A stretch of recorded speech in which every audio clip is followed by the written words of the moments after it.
FM.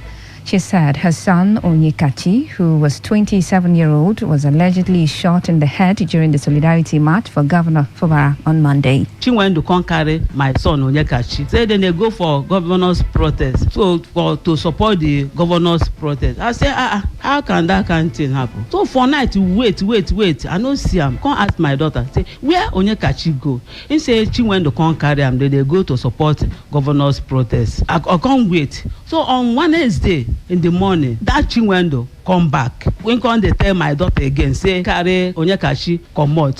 As they comot, police they shoot gun. Bullet touch for the head. Onyekachi, my son, come fall. When you enter one building, there and die.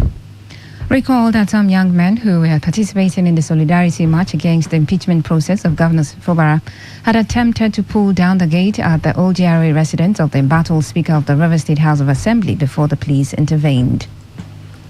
Meanwhile, the River State Police Command has denied shooting any individual during their intervention at the residence of the embattled Speaker of the River State House of Assembly, Martin Amewule. The Commissioner of Police, Oye Meka, made the denial when he paraded suspected dealers of marijuana.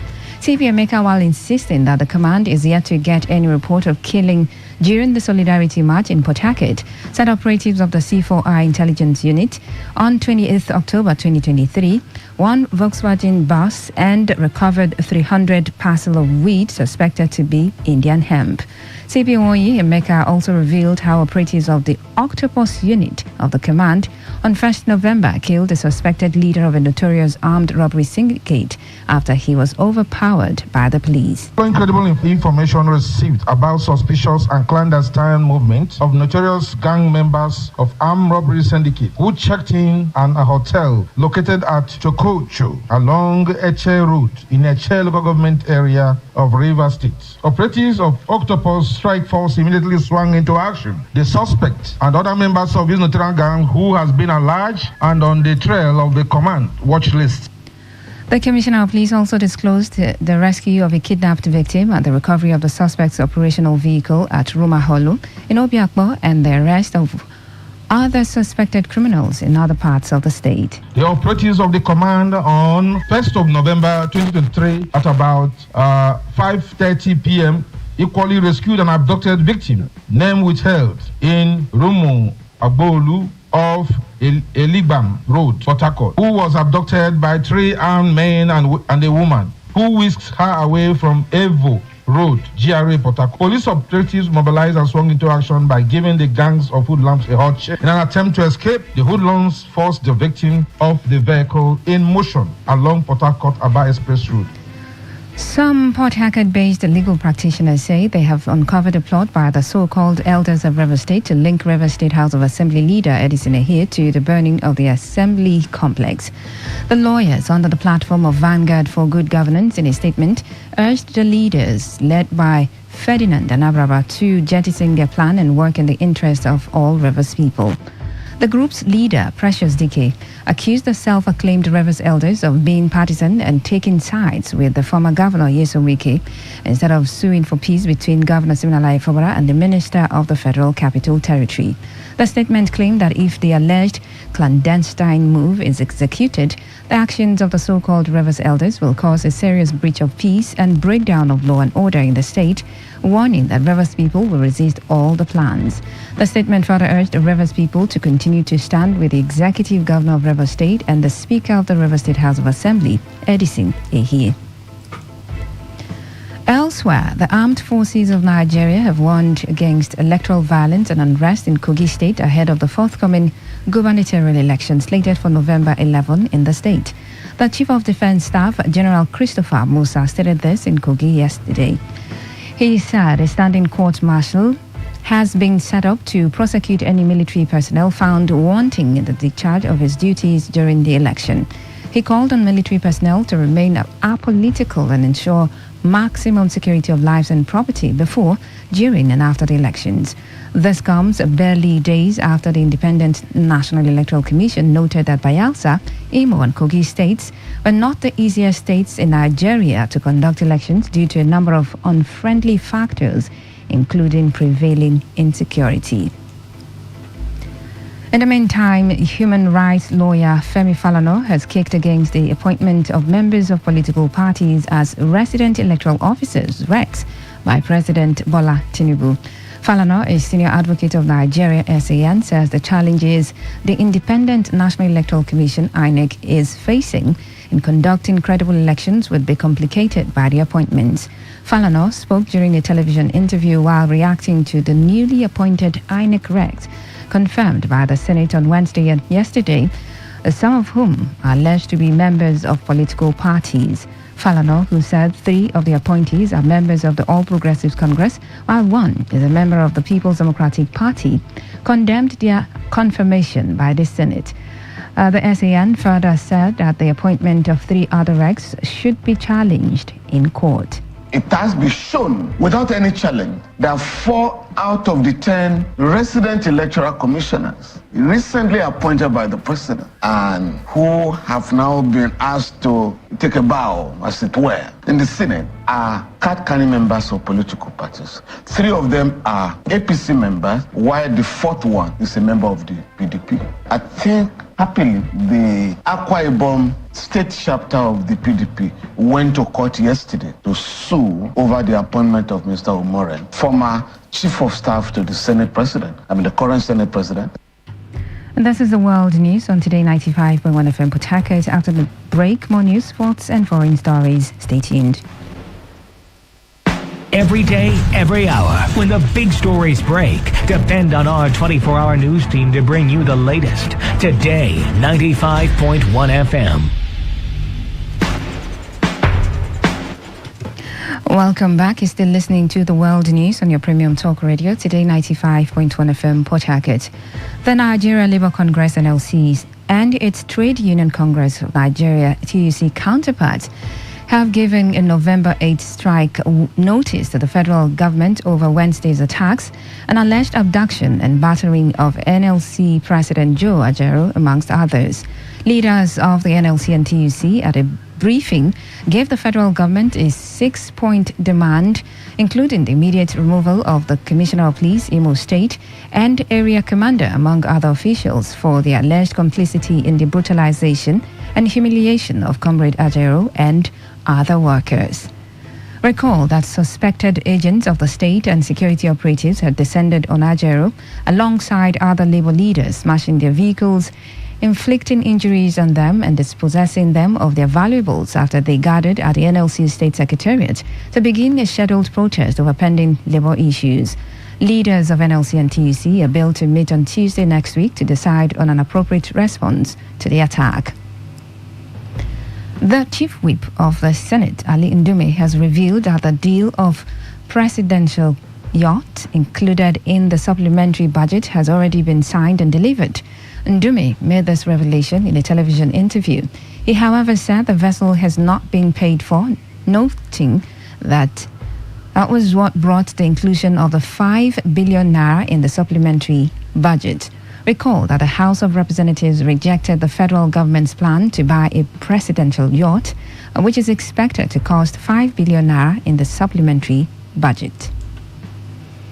In other stories, Justice O. Adeniji of the High Court in the Federal Capital Territory, Abuja, has ordered the immediate and unconditional release of the immediate past governor of the Central Bank of Nigeria, Godwin Emefiele, from the custody of the Economic and Financial Crimes Commission.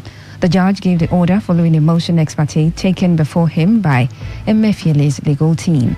Listed as defendants in the suit are the federal government of Nigeria, the Attorney General of the Federation, the EFCC, and its chairman, Ola Olukoyede.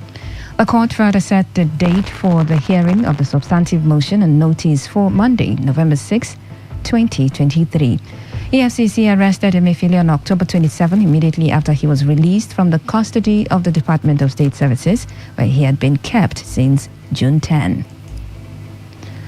The Dean of the School of Postgraduate Studies at the University of Port Harcourt, Professor Kinikawa Anele, says the just concluded Innovation Week has confirmed the innovative and entrepreneurial skills of the institution.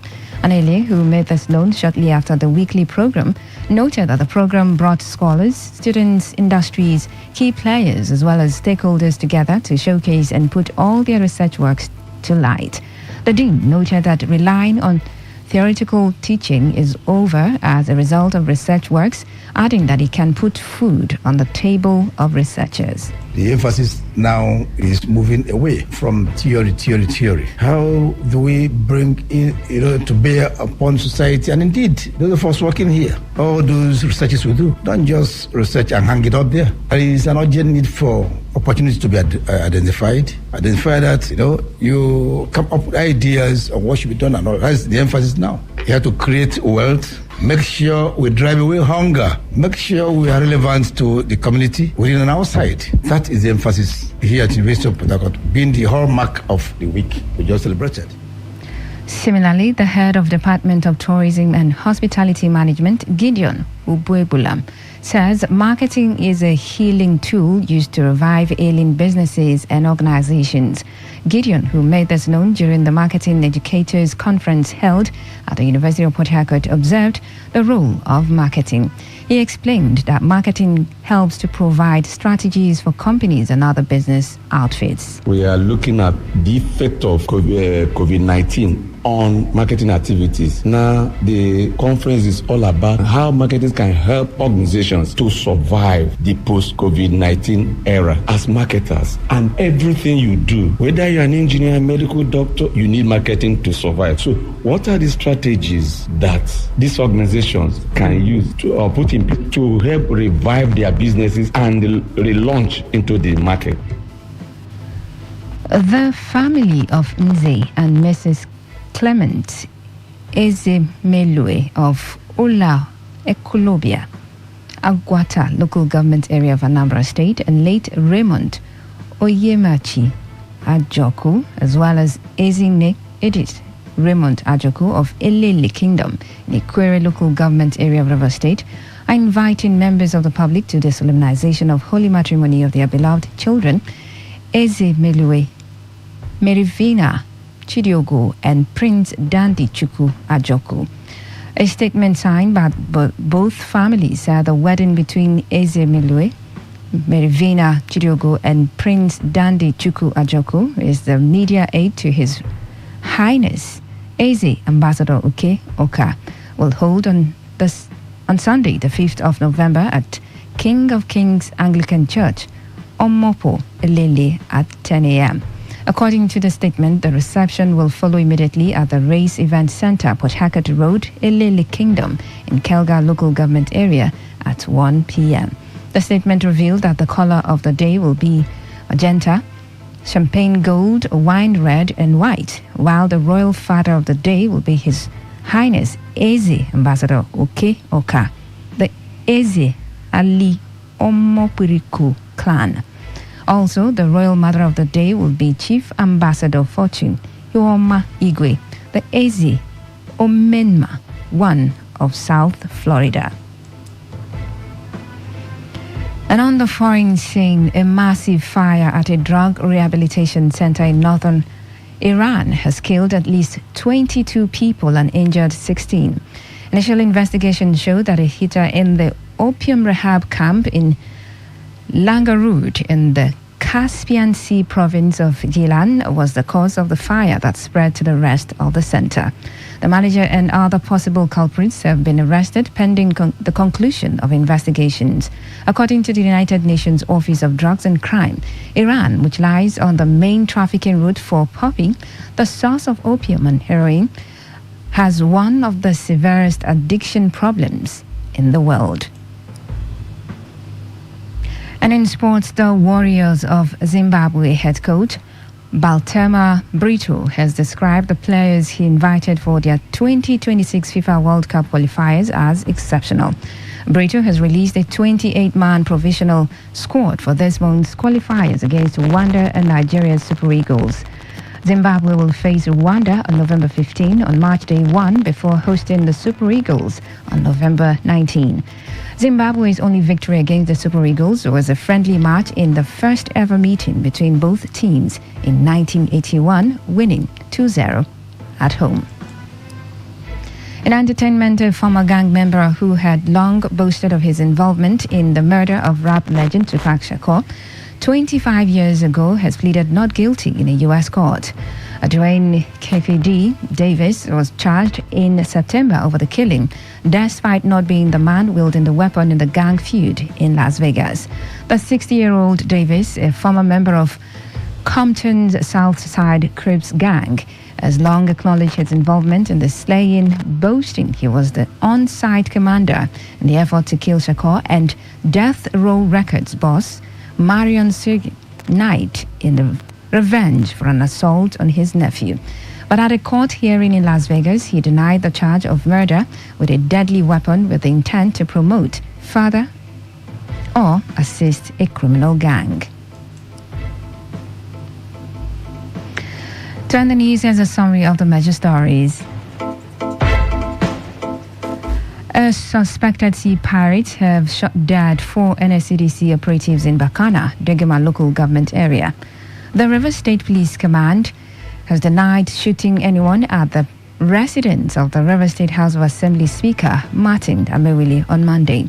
The organized labor has threatened to embark on a strike next Wednesday over the recent attack on its president, Joe Ajero, in Imo State. And from the foreign scene, we told you that a massive fire at a drug rehabilitation center in Iran has killed 22 people.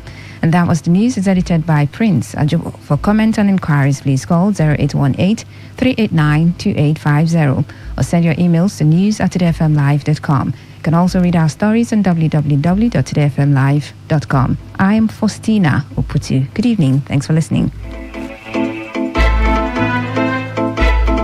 Today's news, today's entertainment, today's sports, today's issues. Today on Today 95.1 FM, Port Harcourt. Talk radio. I listen to a lot of talk radio. 95.1 FM.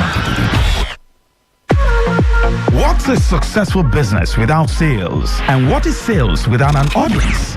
Well, do you know that you can reach 8 million listeners across 6 states in 2 geopolitical zones all at once? How? With Today 95.1 FM, you can get millions of people to know about your business. And what does that mean to you? More sales.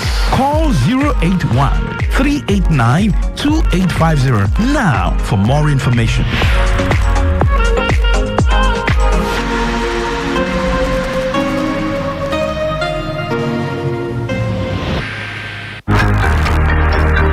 Did you know that there are over 8 million listeners connected to our frequency, covering 6 states across 2 geopolitical zones? Take advantage of our reach and advertise your products, services, events, and businesses on Today 95.1 FM. Get value for your money as millions of people get to know about your business. Give us a call now on 0818-389-2850. Again, 0818-389-2850.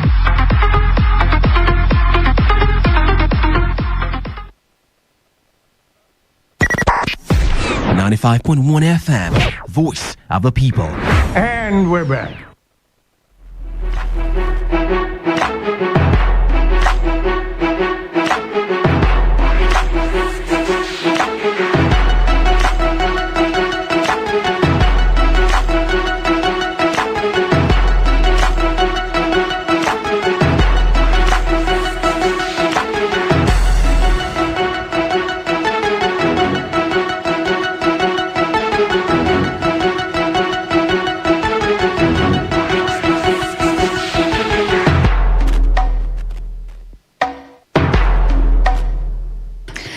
You're still listening to Today 95.1 FM. It's 6:22 on the clock, and I have guests right here in the studio with me, and they are from the Chapel of Good News. And I'm pretty sure that they have good news for us tonight on Today 95.1 FM. Going to, everyone listening out there. So I'm going to have them introduce themselves. All right. Good evening and welcome to Today 95.1 FM, sir. Thank you. Okay, so could you introduce yourself? Pastor Simeon Uche. Okay, Pastor Simeon Uche. All right. Glad to have you here. Thank you. All right. Elkanah Oge. Elkanah Oge. Yes. Okay, so you're from the Chapel of Good News Church. Yes. All right. So you have good news for us, right? Yes. Okay, so let's go to the pastor. Okay.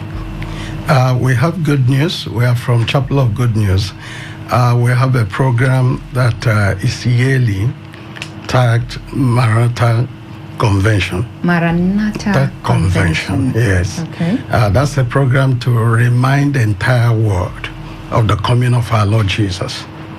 We are in age and time that people has lost touch with the death of Jesus. What we talk about now everywhere is church, prosperity of the church, building of mega churches, and all of that. But that is not what Jesus died for.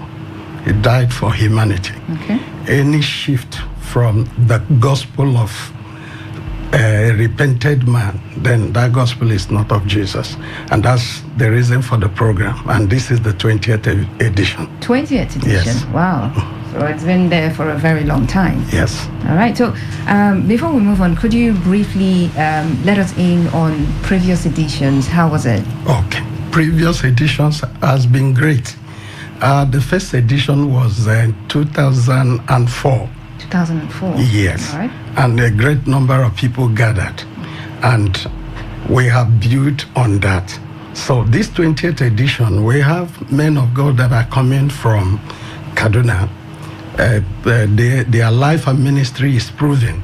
Men of integrity, men of God's word, men that will come to teach us the need to prepare. Anything in life, there's a need for preparation. We're prepared to marry. We're prepared to go to school. Absolutely. But to go to heaven, it seems that we are not preparing. We are too much as adjusted to the system of the world. And it's not the fault of the church people, it's the fault of their leaders who are now leaders of the church. The leaders of the church. Okay. It's their fault. Because now with the in thing is that the thousands of people you have as congregation. But that's not what matters. What matters is that how many of them have you discipled? Are you preparing for eternity in heaven? The life of a man does not end here. And people seem to forget. They think that what matters is that a man dies and it ends. No. The life of a man, death is a means to the real life. Here, the life we are living here, 70, 80 years, that's not the real life. The real life is life after now, after death. That's the real life. And it seems that the church and their leaders has lost touch with that. But this program is again a reminder. Is to awaken the church, the consciousness of the church and her leaders on the need to prepare. We are not here forever. We are not here forever. We are going somewhere. Right. And that's the reason for this program. Okay, so you want to add something to that previous edition before I move on to my next question? Okay, just to add that, like the senior pastor of the church has said, the program is aimed at reminding believers, not just believers alone, everyone who cares to know. Okay. Because the life of a man, the Bible says in the book of Ecclesiastes that God has placed eternity in the heart of a man. Deep down the heart of a man, there is something that man is longing for, that he can't find satisfaction on this earth. But you see, the gospel we hear is a tend to make it look as if by getting all these things that we can get satisfaction. But deep down, man doesn't have satisfaction. And the only satisfaction man gets is when his life is in sync.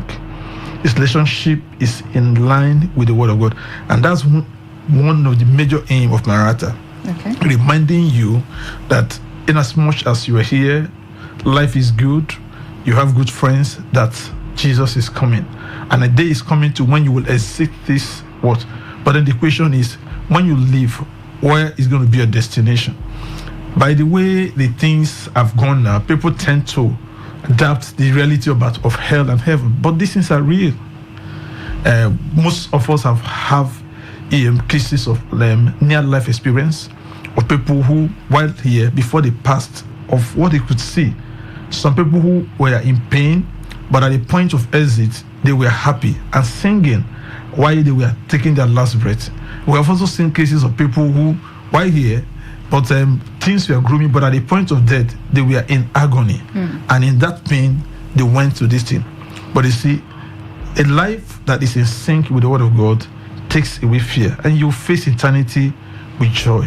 And that is the ultimate end of man, and not just here. So Maranatha is aimed at reminding us, and refocusing our attention to the real deal, which is living in preparation for eternity. Okay.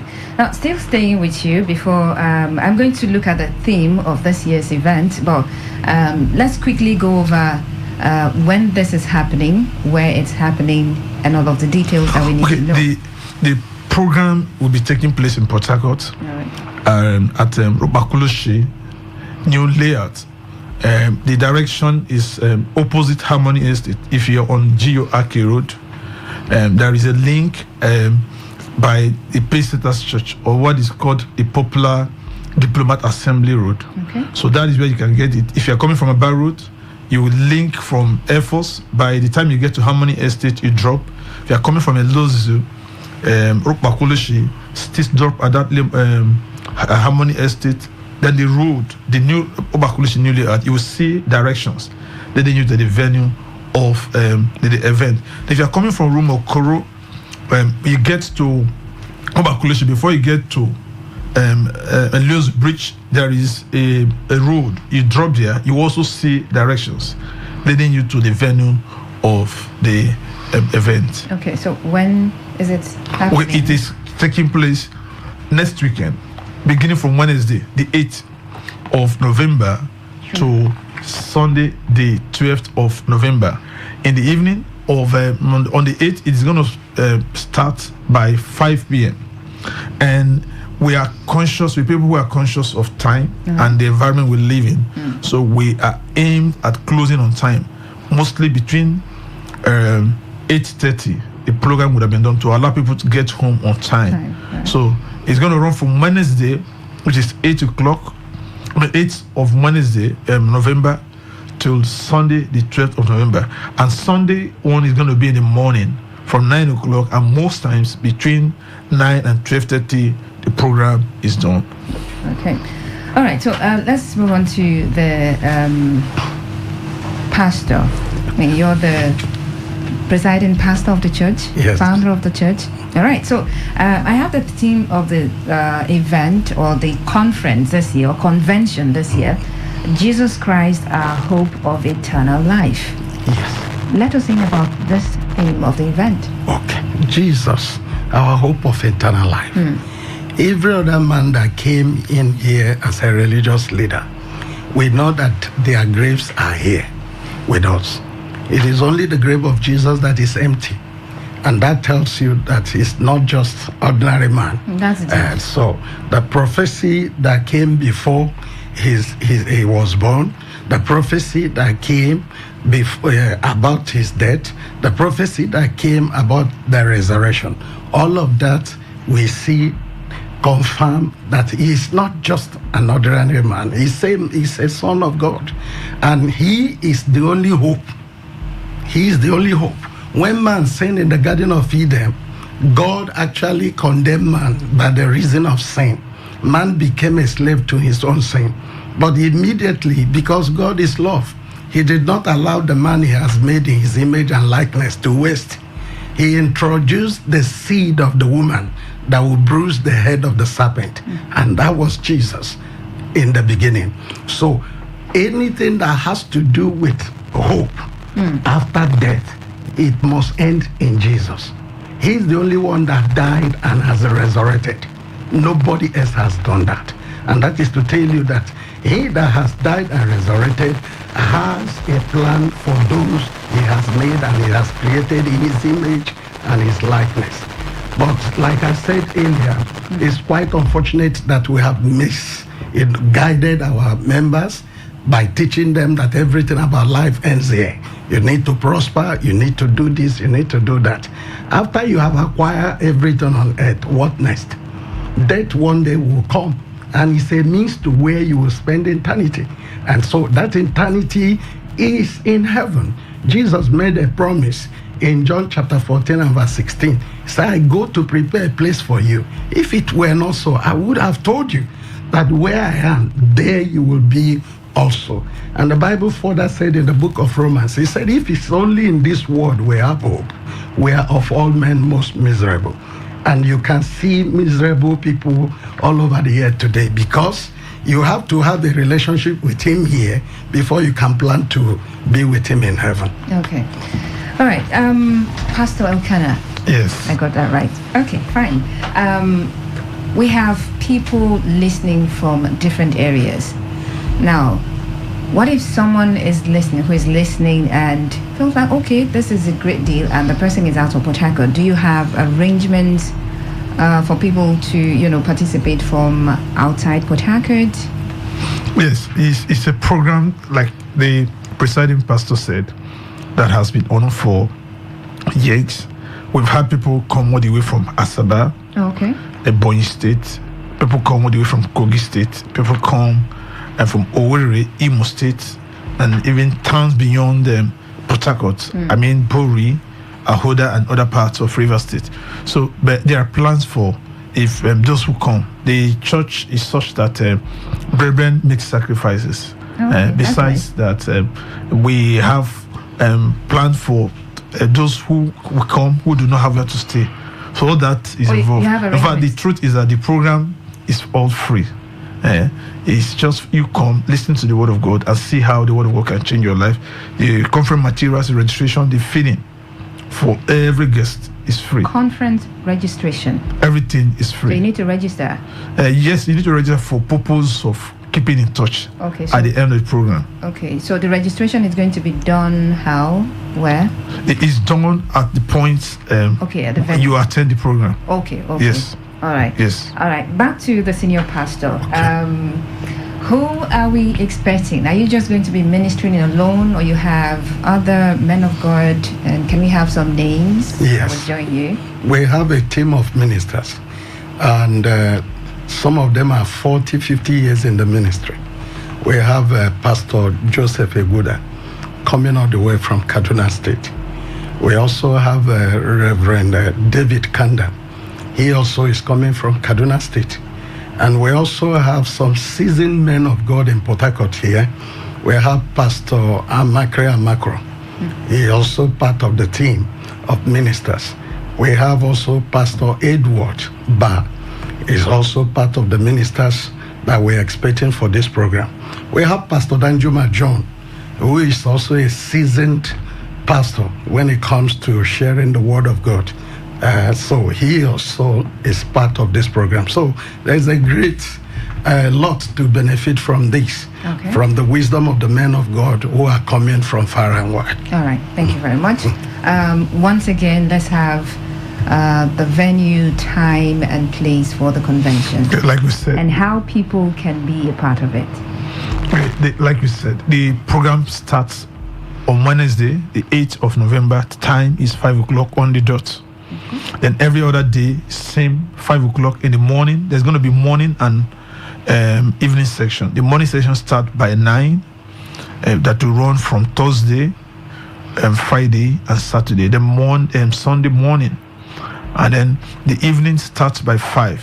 Like we said, the venue is the Chapel of Good News, Port Harcourt, Ropakulish, New Layout. And the landmark areas are Harmony Estate. That's the nearest bus stop. And then Eliozu.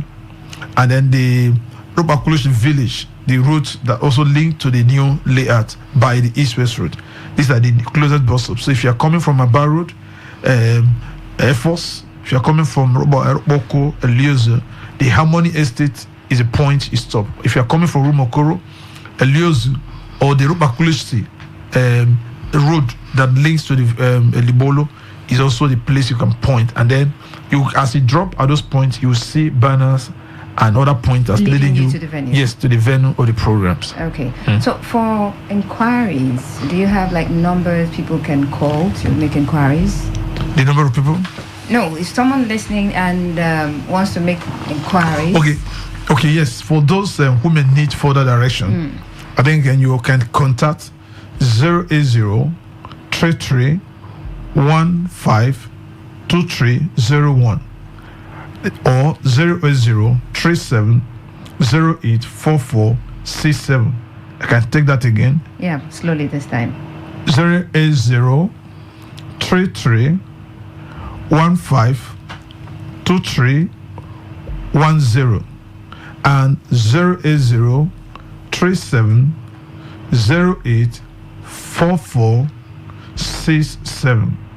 These are the numbers you can contact. They are open at any time you call. And then for more inquiries.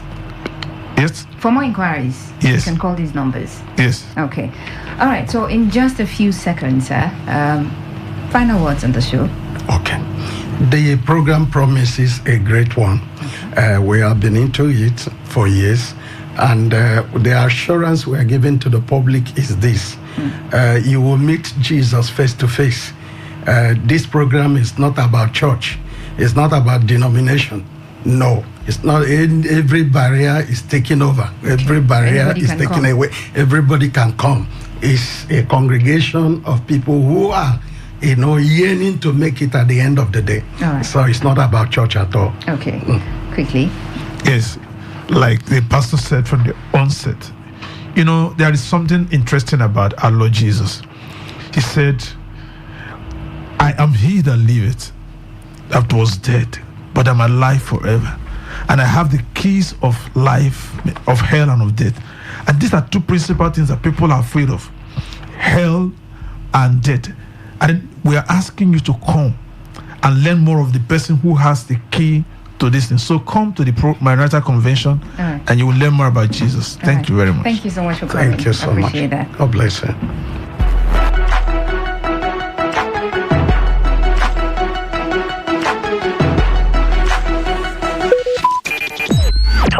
Talk radio. I listen to a lot of talk radio. 95.1 FM.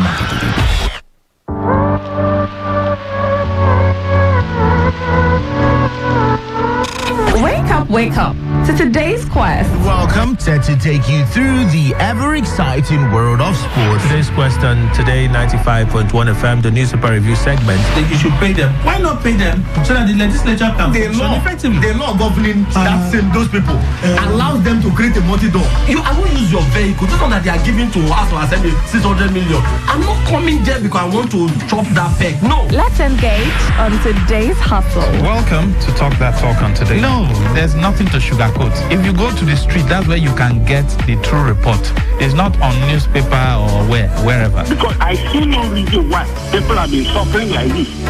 And they are breathing, IGR, they are breathing. And then welcome to today's Sport Live. There are people that are scared of the dark. Nigerian League champions can overturn. They've considered 5 goals away from home, and at their home ground, they've not been able to score.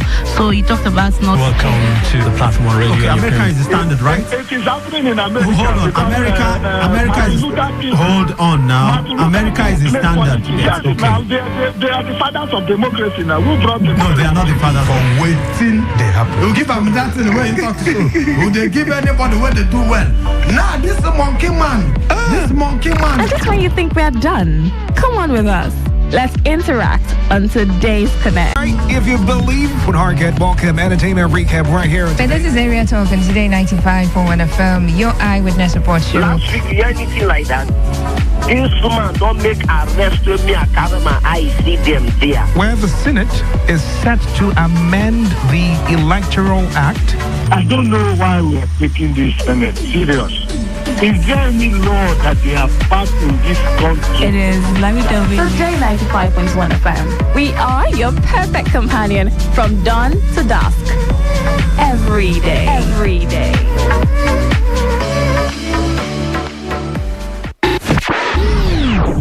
What do you love listening to? What's your style? What's your choice? What do you yearn for?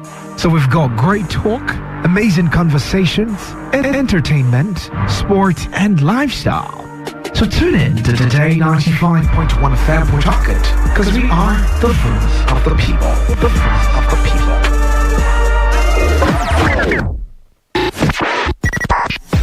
95.1 FM, voice of the people. And we're back. Tell me what you want. I can be your friend. I can be your muse. Call my name and I'll be there. Do you know me? Do you know me? I am Dave Roberts, your favorite guy on radio. Can love you better through the stormy weather. Catch me when you can. 08109. Be our friends on Facebook on www.facebook.com/today95.1fm. So I'm on Twitter now. Twitter. And follow us on Twitter at TodayFM951. The hottest and latest news when it happens, where it happens, and how it happens. Today, 95.1 FM Port Harcourt. Voice of the people. Here at Today 95.1, we keep the conversations rolling. Keep it going. We keep it flowing. Voice of the people.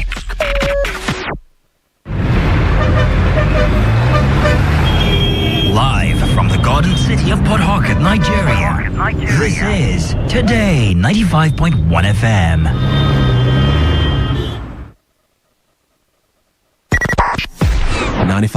FM, voice of the people. And we're back. Girls in my crib, 0 Snapchat, 0 Instagram, stay. The vibe might start falling like London. I don't care if I saw you in a magazine or if you're on TV. That one don't mean nothing to me. Don't need a shot, maybe I need a free. Can't scream as if you mean to be disgusting. It's nothing, jump man. One side I like and no stopping up. Go shopping up. Cash. Breakfast off. You then in that coma. As wash. My boy. I let you go from the ghetto. Can't get from uptown. That's the life of a city boy. Oh yeah, yeah. Dama. Oh yeah, yeah. Jello. Oh yeah, yeah. Oh yeah, yeah. Oh yeah, yeah. Mama Sheba, come back on. Make me the start to the paragon. Start to the halagon. Cause you know that my people, they calagon. Oh, look, but as I hating on us, make me my yamo. You know I be my father's son. Cause you know that I come from Potako. That's why I'm a jago. Start to the dance, I'm like I do. I go show you say bounce and the lago. Cause I be city boy. And as I day for the street, they give me joy. Lamborghini boy. Put them on Jesus and I'm not religious. Oh, I know. Yo, Colorado. Breakfast on. You tell me mood. As I stand, I'm more. Cause it's a girl from the ghetto. Can't get from uptown. The life of a city boy. Oh yeah, yeah. Dama. Oh yeah, yeah. Jello. Oh yeah, yeah. Oh yeah, yeah. Give it up for all the city boys and girls right now listening to Today 95.1 FM. Yes. This is for you. If you're a city boy, put your hands up, okay? One time for all the city boys and girls tuned in to Today 95.1 FM. It's a wonderful time to be here again on Friday. Thank God it's Friday, baby. Super excited to be here again, right here with you on Entertainment Recap on Today 95.1 FM. My name is Dave Roberts, your favorite guy on radio. Call me your new city boy. Call me your radio news right here on Today 95.1 FM. Okay, we'll be here with you together, doing our thing from now up until the end of the show by 7 p.m. And it's a Friday, so I get to count down the hottest banging tunes on the streets of PH City. Who's ready for me? Who's ready? All right, before that, happy birthday shout out to you. If you're celebrating your birthday today, congratulations. And in case it's something really special for you today, it marked something really special in your life, congratulations. We're really super excited for you. We're really happy that we're celebrating with you. Okay, so let's head straight to it. So counting down from number 10 up until number 1, get to find out who's at the spot on the show tonight, all right? I'll go on a short break and come back with the rest of the show. Stick around. 95.1 FM, voice of the people. And we're back. What do you love listening to? What's your style? What's your choice? What do you yearn for? So we've got great talk, amazing conversations, entertainment, sports, and lifestyle. So tune in to Today 95.1 FM. We're talking because we are the voice of the people. The voice of the people.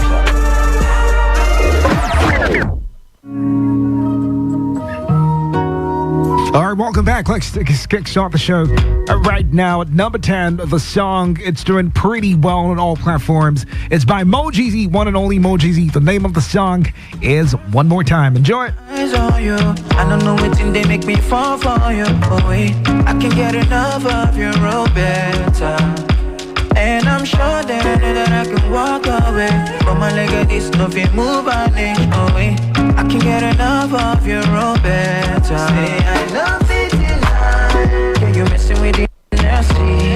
Many things where my eyes don't see. Girl, I don't mind if all eyes on me.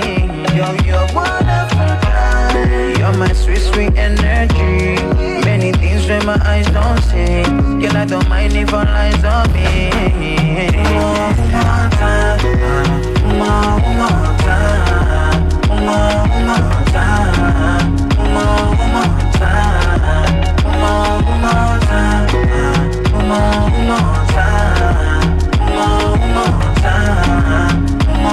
more time, Can we do it again at the backseat? Girl, I wanna touch you on the right place. Too hard, can you give me hand over? Call me, I'll be running 10 times. All right, so you just checked out the song One More Time by Mo Jeezy at number 10. Moving on to the number 9 song. He's saying his father is bigger than Odogu. Pretty Emmanuel right here at number 9. Odogu, enjoy it. Get ready to dance. Forever, nobody fit collect it your way you sit down. Okay. Brother, what you I beg you, don't be stupid, don't be passive. Let's go. Our Father, waiting forever. Nobody fit collect it your way you sit down. Our Papa, we back to your pattern and we throw a salama. Cause now you hold us now. These other gods, we them take carry for content. I cannot relate, cause my father is not their mate. These other gods, we them take for apartment. All of them are worthless, and I don't say now. Cause my father is bigger than Odo. Every Odo, any Odo. All right, just checked out Pretty Emmanuel at number 9. The song is Odogu. Pretty great song to dance to at any point in time in your life. All right, so go stream, go download, and enjoy it. Moving on to number 8. This is Shago and Nie, back to back. Great songs playing right now on the Countdown Show. Number 8, New Life by Shago and Nie.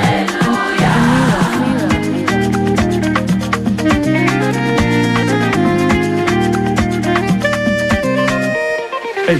The thing way I did do before, I don't do one again. The best way I did before, I don't do that again. Something has changed, it don't change.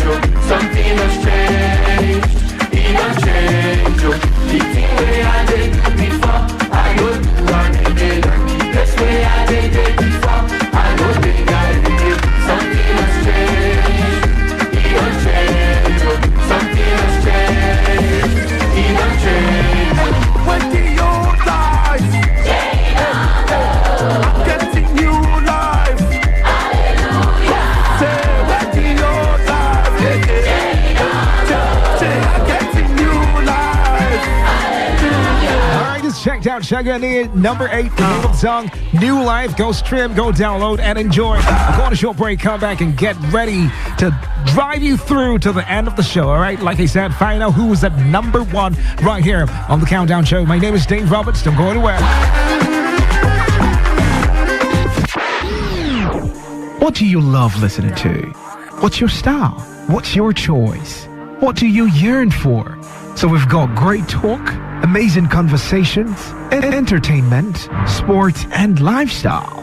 So tune in to Today 95.1 FM. We're talking because we are the voice of the people. The voice of the people. 95.1 FM, voice of the people. And we're back.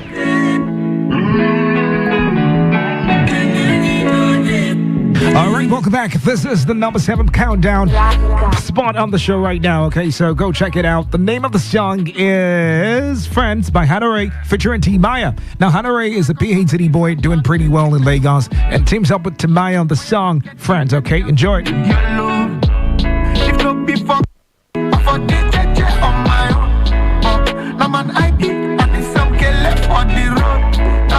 Spend my money all on your man. But now I done this sucky on your format. For me some Hennessy, need to elevate the sun. About the trading with the dollar. When money there, love got there. If you don't feel me, I'll run away.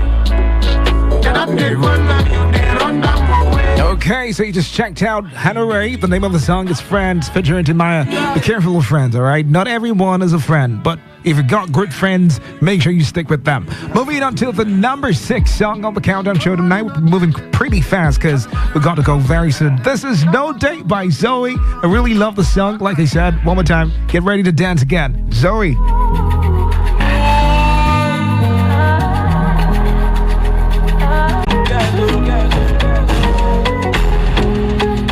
Love that you show me now finally, oh. This your grace, they cover me total. Now Baba they run things for me. It belongs to my Papa. All the glory belongs. It belongs to my Papa. Let your past God no tell. You know tell. Show you the wine this place, oh. No play, oh. Let the boss God no tell, oh. You know tell, you know tell, you know tell. All right, just checked out the song by Zoe. The name of the song is No Day. All right, so make sure you go stream and enjoy as you listen to it. Okay, moving on. This is another one. It's by Charlotte Dip, teamed up with Someone Fresh. On the EP, and he gave us great songs, but this particular one has the album piano thing, all right? So this is Charlotte Dip. The name of the song is Tanana. It means put calls, all right? I go loud. I said BH City confirm boy. Song expresses silly thoughts in my head. In my head. So if you ever need some company, call me. I'll be there. We go Netflix and cuddle. I know you go like that kind feeling. If you ever need some company, call me. I'll be there. We go Netflix and cuddle. I know you go like that kind feeling. You know that I'm on tanana, tanana away, tanana away, tanana away. You know that I'm on tanana, tanana away, tanana away, tanana away. You know that I'm on tanana, tanana away, tanana away, tanana away. You know that I want tanana, tanana away, tanana away, tanana away.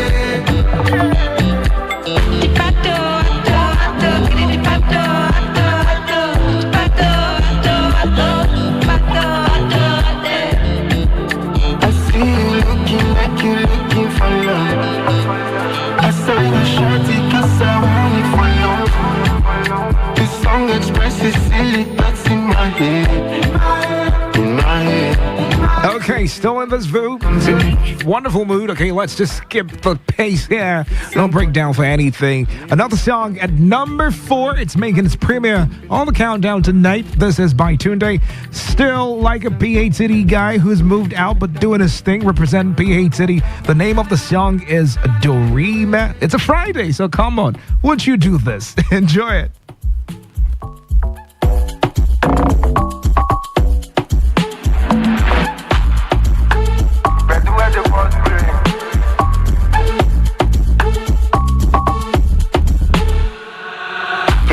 With the vibe, with the dance. Big it is not my type, not my type for romance. Bad energy, better crime, now better crime. Give me chance. Any judgment I they like, and they like. Never inside, always somewhere. We not the that we are up there. If If not the fault, then we don't care. We don't care. Never inside, always somewhere. We know the time we are up there. If not the fault, then we don't care. We don't care. Celebrate, jubilate, no debate, indicate. All right, it's checked out during by Tunde at number 4. Moving on to number 3, we got some fresh new songs. I'll go on a short break, come back, and then take that immediately. Don't forget, it's still Today 95.1fm. It's still the entertainment show, the countdown show right here. Don't go anywhere. 95.1 F.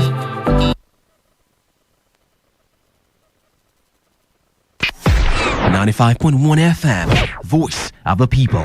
And we're back. What do you love listening to? What's your style? What's your choice? What do you yearn for? So we've got great talk, amazing conversations, entertainment, sport, and lifestyle.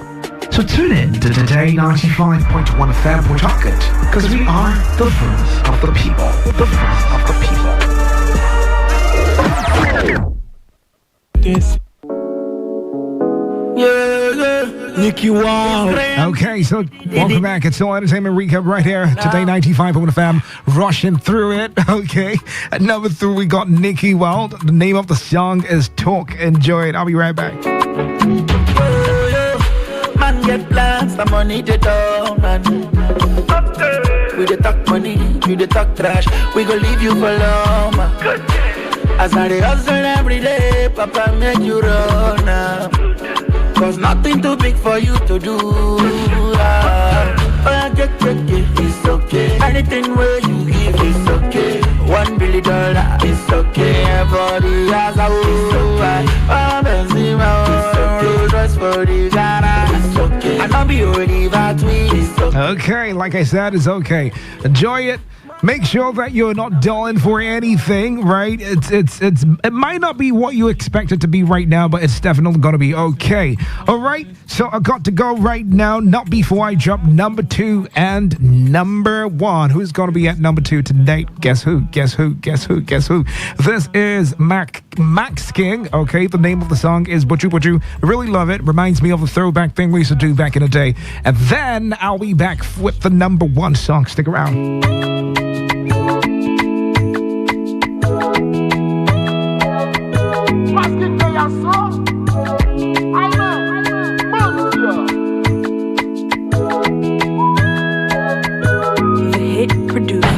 Love me for day, enemy for night. Kiss you for mouth and you stab me for back. Okay, so you just checked out Masking at number 2. This is where each other couldn't tell the show. And yes, this is where I get to tell you my number 1 song on the countdown. All right, he's no other person but the same guy who gave us the Deep Breath EP. He's been doing pretty well ever since, and is still doing well till now. Okay, looking forward to having him representing PH City on the global scale. This is no other than Charlie Dip. The name of the song is Happen. Enjoy the rest of your evening. Follow me on socials on Instagram, Facebook, and Twitter. David Melford Roberts. And for Today FM, Today FM 951 live on YouTube. Anywhere, just connect with us. Enjoy the rest of your evening.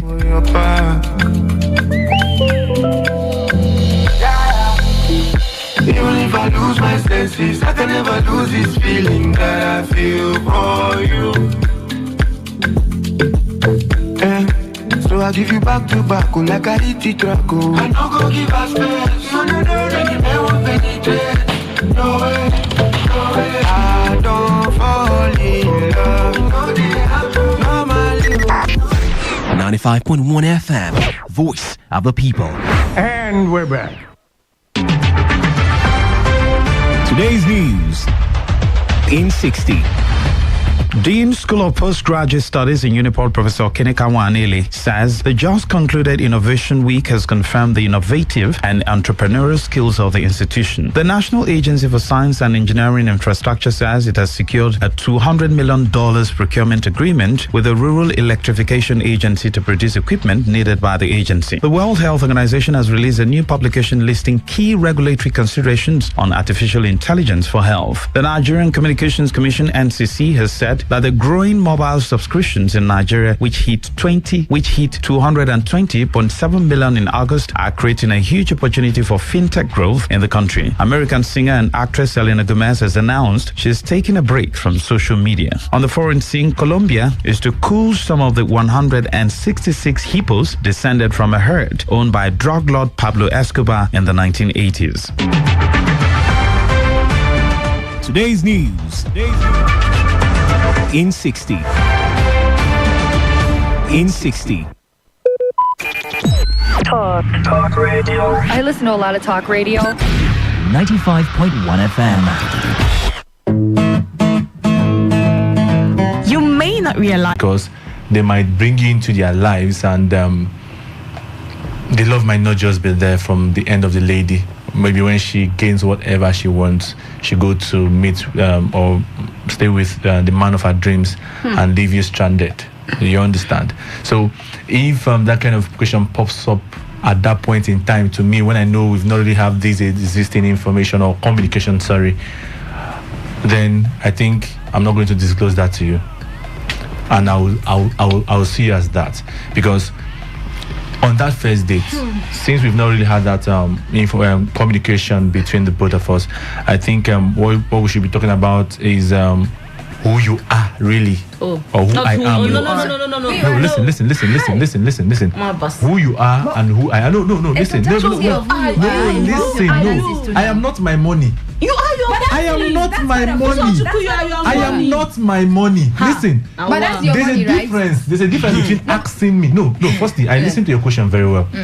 There's a difference between asking me what you earn or what's your salary, and giving me your banks. No, they are two different things. Your financial, someone wants to know my bank statement. Do you know what that means? It's like asking net worth. Your net worth. Generally. No. See, yeah. Why do you want to know my net worth? No, listen. See.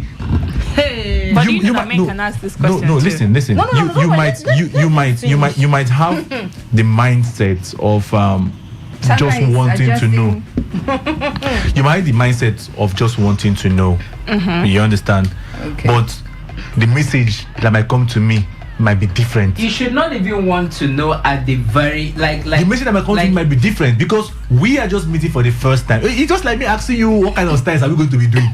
When I don't even know if we are going to go close to the bed. So we should. She answers you. It is going to sound offensive to ladies. It will sound offensive to them. What if she does? Then will you now? I cannot have that mindset of what she. I can't even ask her that question on the first date we are meeting. Imagine it's going to be offensive. I'm not even going to do that, because I know the society I live in. If I know you. What are you saying? Please don't off me on air when my mic is still on.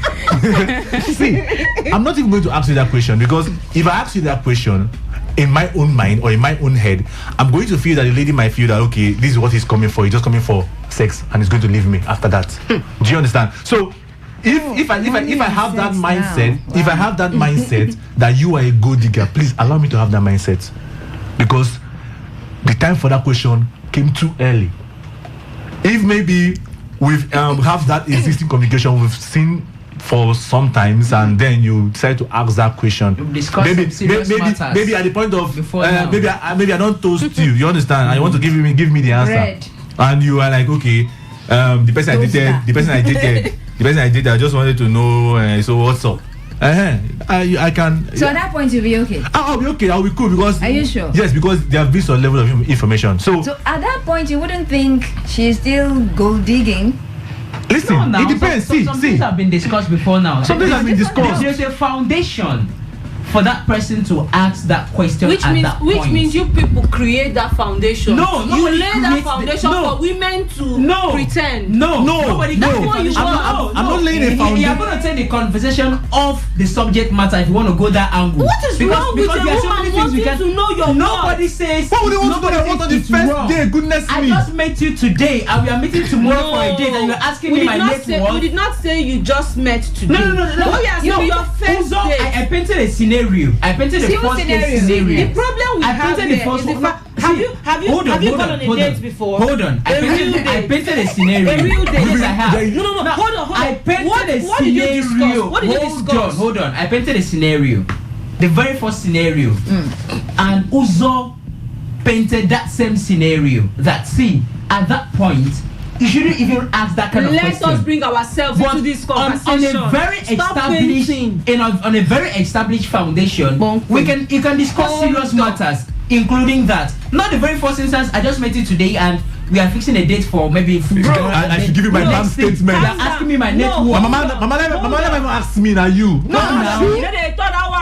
Rest. No, like I said, I don't even know my net worth. There are a lot of things that she can give. The camera is facing you. Do it again. Camera is facing you. Do it again. Sandra, calm down. Calm down. Uzi. I have a question to ask. I think Uzi had finished, but before I'm not finished. No, didn't finish. Ask me the question. You want to ask me the question? No, land. Okay. Now that is land your private jet. So that's for the first case scenario. Now the second one. We've been together, right? We've known ourselves for a very, very long time, and the question pops up. Now, the next thing I'm thinking about is the reason for the question. And when you ask me that question, I can't just tell you, okay, I received 2K, or what I have in my whole life is 1K. I won't do that. I'll try to process how me and this person have been before this time. Listen, I've seen a lady that said, if I finish dating this person and I want to date the next person must be higher than the person I dated previously. You understand? So if this kind of communication from the onset has been established and you know about it, at that point when she asks you that question, you shouldn't see her as a gold digger. Okay. You should know that this is her standard and her principle. That is what she wants. Wow. So I'm not going to oppose her at that point. And if I'm willing, I'll give her the information to her. If I don't want to, I won't give it out to her. The decision is based on me. I'm the person that's going to make that decision. Okay. So what I'm saying is, it varies. Okay, imagine a scenario too that I've looked at this lady. Stop carrying us to imagine. We are tired of imagining. No, you keep imagining. Talk about yourself. No, I don't. No, leave me first. So that imagine. No. Listen. I said if it were to be me, that I'll look at it in some scenarios. If I were to be you. If it were to be me. I don't think I were to be you. How will you be me? Do you don't have a son? So now also, if I've been with the person for a while and I've already seen some signs that this person adjusts this thing when they find no be, it is not me. Man. So if that question pops up, the first thing that comes to my head is this person is a gold digger, and nothing is going to change it. Nothing will change it. If I've been with you, we have communication upon communications, and then I don't sabi you. I don't sabi you small. At least the little don't chat for WhatsApp. And let's say you understand? Everything talk about this. Your money. How you want to get this? How you want to get this? How you're always hungry. You don't have anything in this life. And then, yes, I've never gotten anything from you. But you are always on the side of the receiving. You are always on the receiving side, and you have not gotten anything from you. Okay. Then, if that question pops up, at that point, I'll even tell you to your face and say you're a gold digger. And so the only thing you do is to slap me, I think. All right, nothing more. Yes, Amaka, let's hear you. I mean, are you going to do that? Do what? Ask a guy the bank statement question on the first day. I most likely wouldn't. But then, like, they've been painting scenarios, so I'm not even going to paint further. I'm just going to grow on what they've already painted. So if it's a guy I've been talking to for a while, maybe we've not gotten around to seeing each other, like going out on a date. Maybe I know some things about him before that time, and he probably knows some things about me too. So the chances of me asking the bank account question on the first date is pretty slim, because I feel don't ask him before that date. Actually, yeah. But now mine is going to be indirect. It's going to be subtle, because maybe we get to talk about what we both do to earn. So before they ask the what are you doing, what do you do, okay, what do you do. So from the what do you do question, and maybe getting to talk about, there's a way we do these things now, get to talk about how expensive things are, and then you talk about, you just get to that point where there's I bought this thing for this amount, and you get every person they spend. You as a girl, when you say you get cold, you will just know, that okay, so this is it. So I may not ask the question directly, and then if it's the first time I'm getting to see somebody, maybe there was a connection. You know how people do connection, 1 or 2 things, yeah, and then like something that's coming up shortly, right here on Today FM, where I bring 2 people together. So if I bring the 2 both of you together and you people go out on a date, that's the first time you are meeting, that's the first time you're seeing each other, and you go and ask him that, bro, what's your bank account statement? I'm not gonna be responsible for that. I'm not gonna be among, because you're gonna be giving, even if it's not gold digging vibes, you're giving materialistic vibes. So most likely the guy will shy away, because the impression that will give is you are coming for the money. So your intentions, while they might be genuine, because it's not bad at all for a woman to want to know the net worth of the man she's with. There's nothing wrong with it at all, because I need to know if I'm earning more than you are. I need to know if we're on the same financial level. I need to know if you are financially buoyant enough to be able to afford the baby girl lifestyle that I want or I do not want. You have to senior me financially. You know, you senior me with money. You can be my head with money. Do you understand?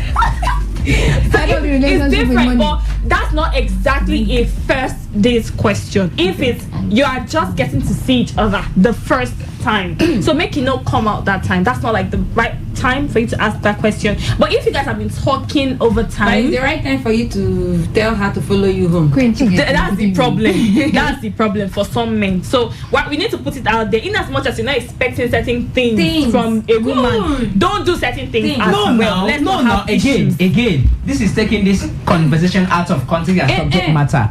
The discussion is on the grounds of okay to ask the man you're meeting on the first date the financial net worth. That's the discussion. Good. Now, if you want to add other things, want to add other ingredients, let's leave that for some other conversation. But at this point, it's about asking the man his financial net worth on the first date. Now, if you start talking, going home, doing this, doing that, doing that. No, we are going to turn the discussion out of context. We are definitely going to drive it out of context. So, leaving the discussion on the grounds of, say, first date or not, ask or not, and how will the man respond, that's fine. So, if you want to make it should I say, how do I even put this now? An all-inclusive, should I say, I don't know, like equal, I don't know, I'm just struggling for words, just for lack of words, yeah? If we're going to make it a direct conversation, and say, okay, place this for the man, place this for the woman, then I think that's different.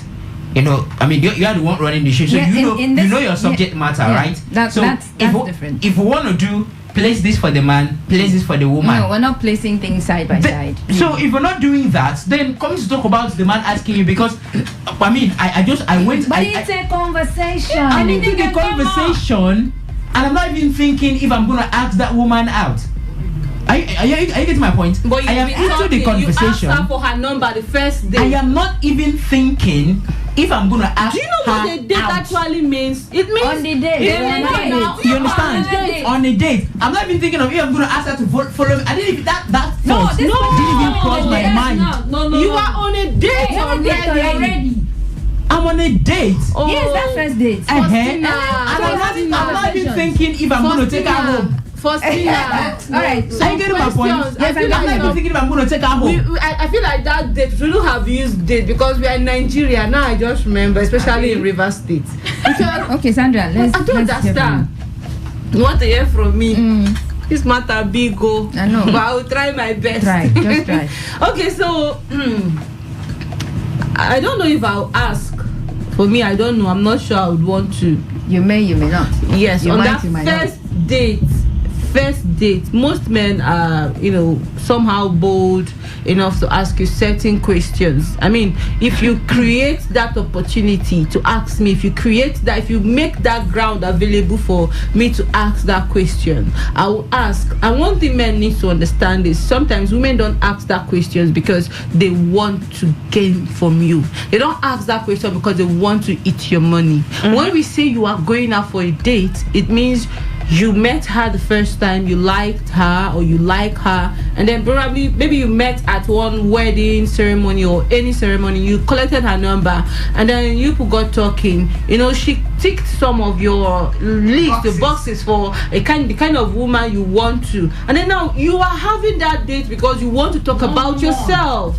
It is not because you want to see her and say, okay, you have already seen that this is the kind of person you want to date, this is the kind of person I might get married to. We are not talking about if you want to choose her or not. We are talking about you have chosen her, and now you want to know her more. So there are certain questions that will pop up. Sandra, let me just no, first date doesn't mean does not mean that first date doesn't mean I've chosen you. No, it doesn't mean that. No, what I'm saying, doesn't mean there's certainty on anything. What I'm saying is she has ticked some of the boxes.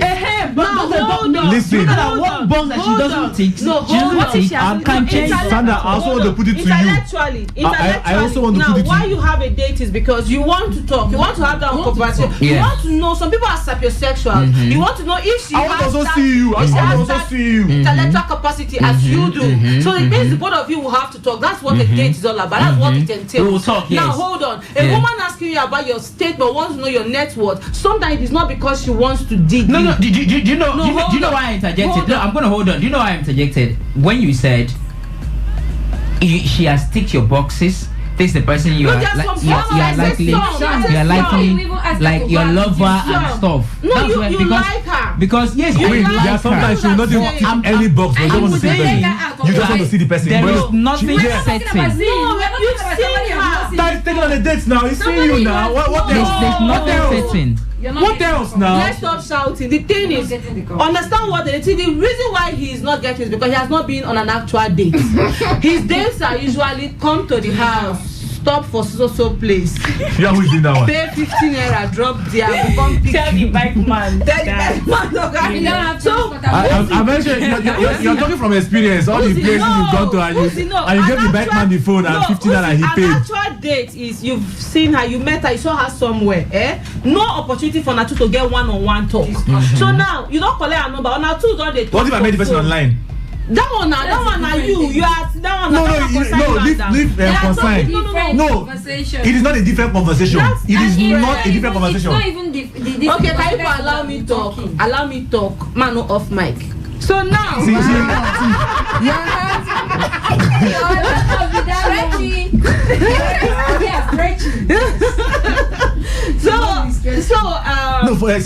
you continue, Sandra. I will not stop for you to start. So nothing you said. So now, one thing I want to talk about is women now have standards and they have focus. Men should stop blaming women for having standards because men have their own standard.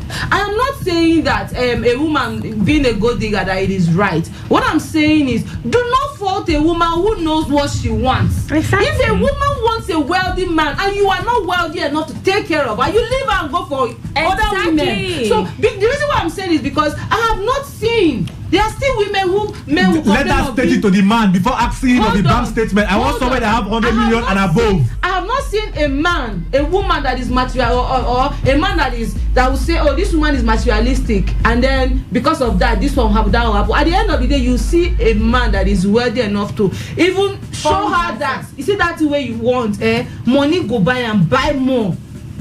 So the things are different. I'm not saying a woman should, be materialistic or all of that. What I'm saying is, when a woman asks for your bank account details, it is for you to answer her. Now you are answering her because you are the intelligent person. In quotes. Faustina. Now you are answering. You answer her. You're not going to answer her straight. You can say, well, I make 300,000 monthly. How about you? And then if she says, then you now ask. I can go further to ask. Okay. You make so amount monthly. Okay, if to give you my 300k, what will you? You try to weigh her. You try to Faustina, why can't you tell me what you really want before asking me that question? Why can't you tell me I want a man that makes roughly $1 million naira or $2 million naira or $100 million naira in a month? That is what I want. So what is your? Do you want to argue? No, you're not teaching me. That has relationship experience for years.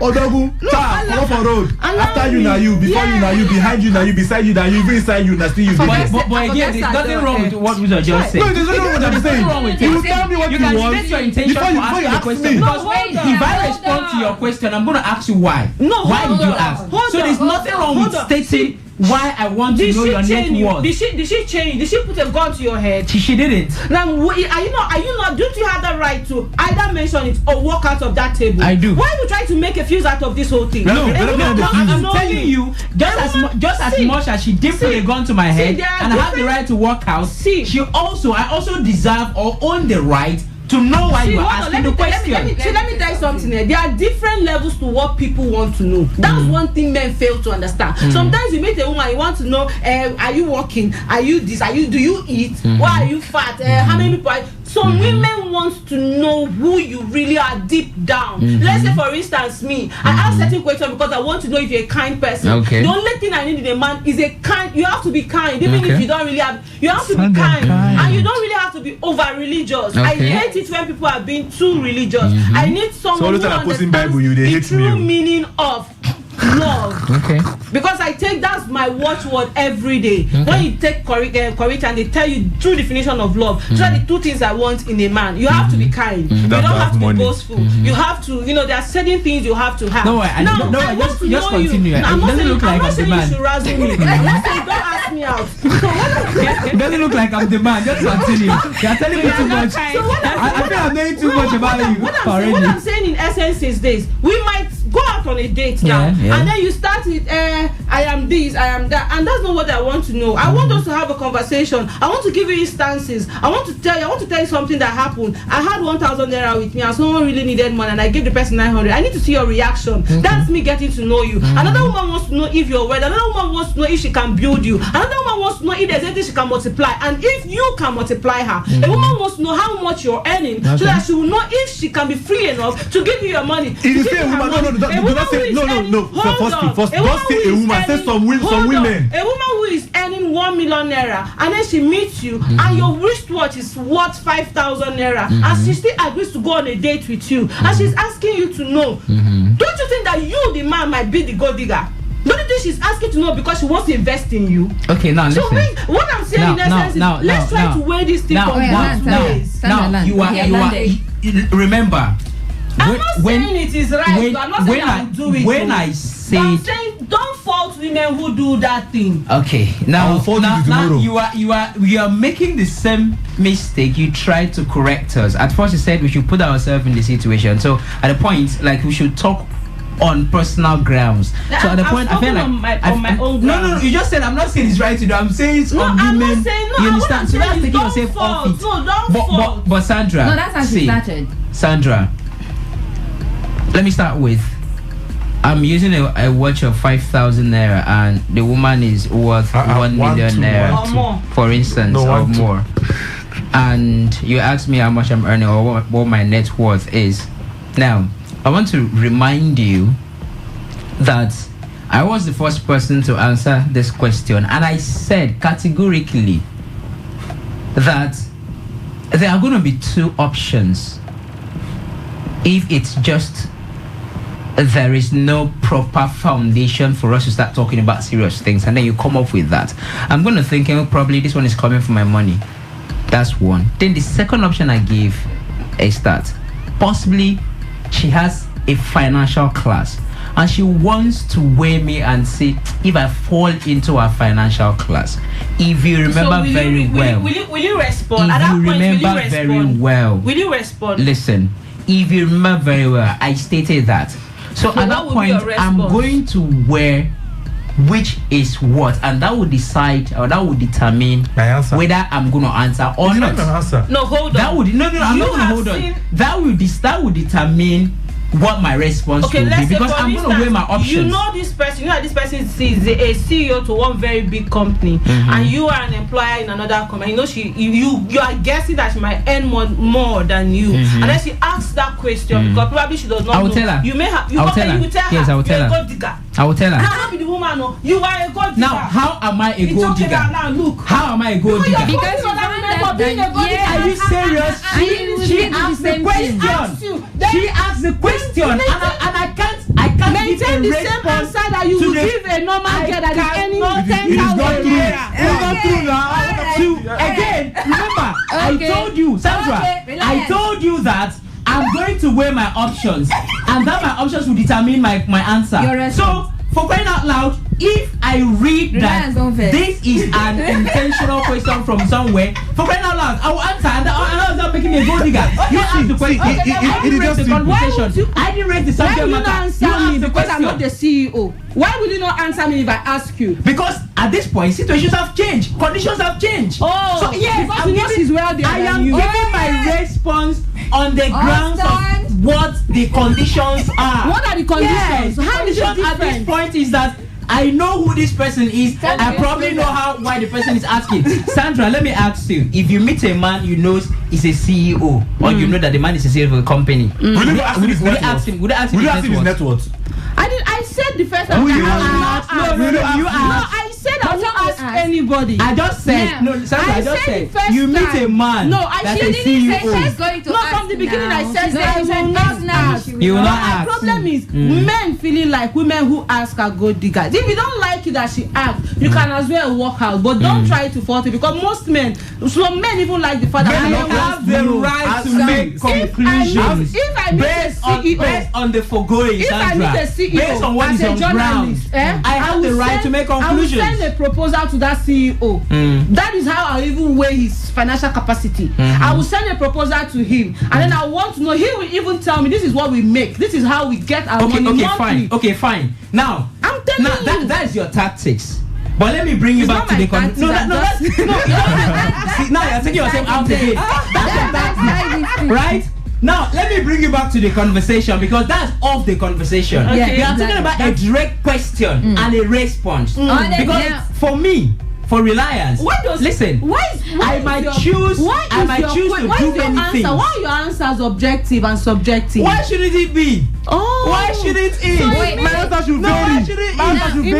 Why should it? Sandra, my answer should vary. No, God digger. No, it doesn't mean a gold digger, Sandra. It doesn't. Reliance, calm down. Sandra, calm down. All right, Queen. Okay. First off, let's establish something. As human beings, we have different perspectives and different way of understanding things. And like Sandra said, everybody mentioned, you know what you want, right? And there's nothing wrong in going for what you want. Go for what you want. Now you see a man. There are a lot of disguises. A lot of things are happening, right? Queen, will you ask a man? Don't ask me the right question. Will you ask a man? You don't, yes. Why you ask him on the first date?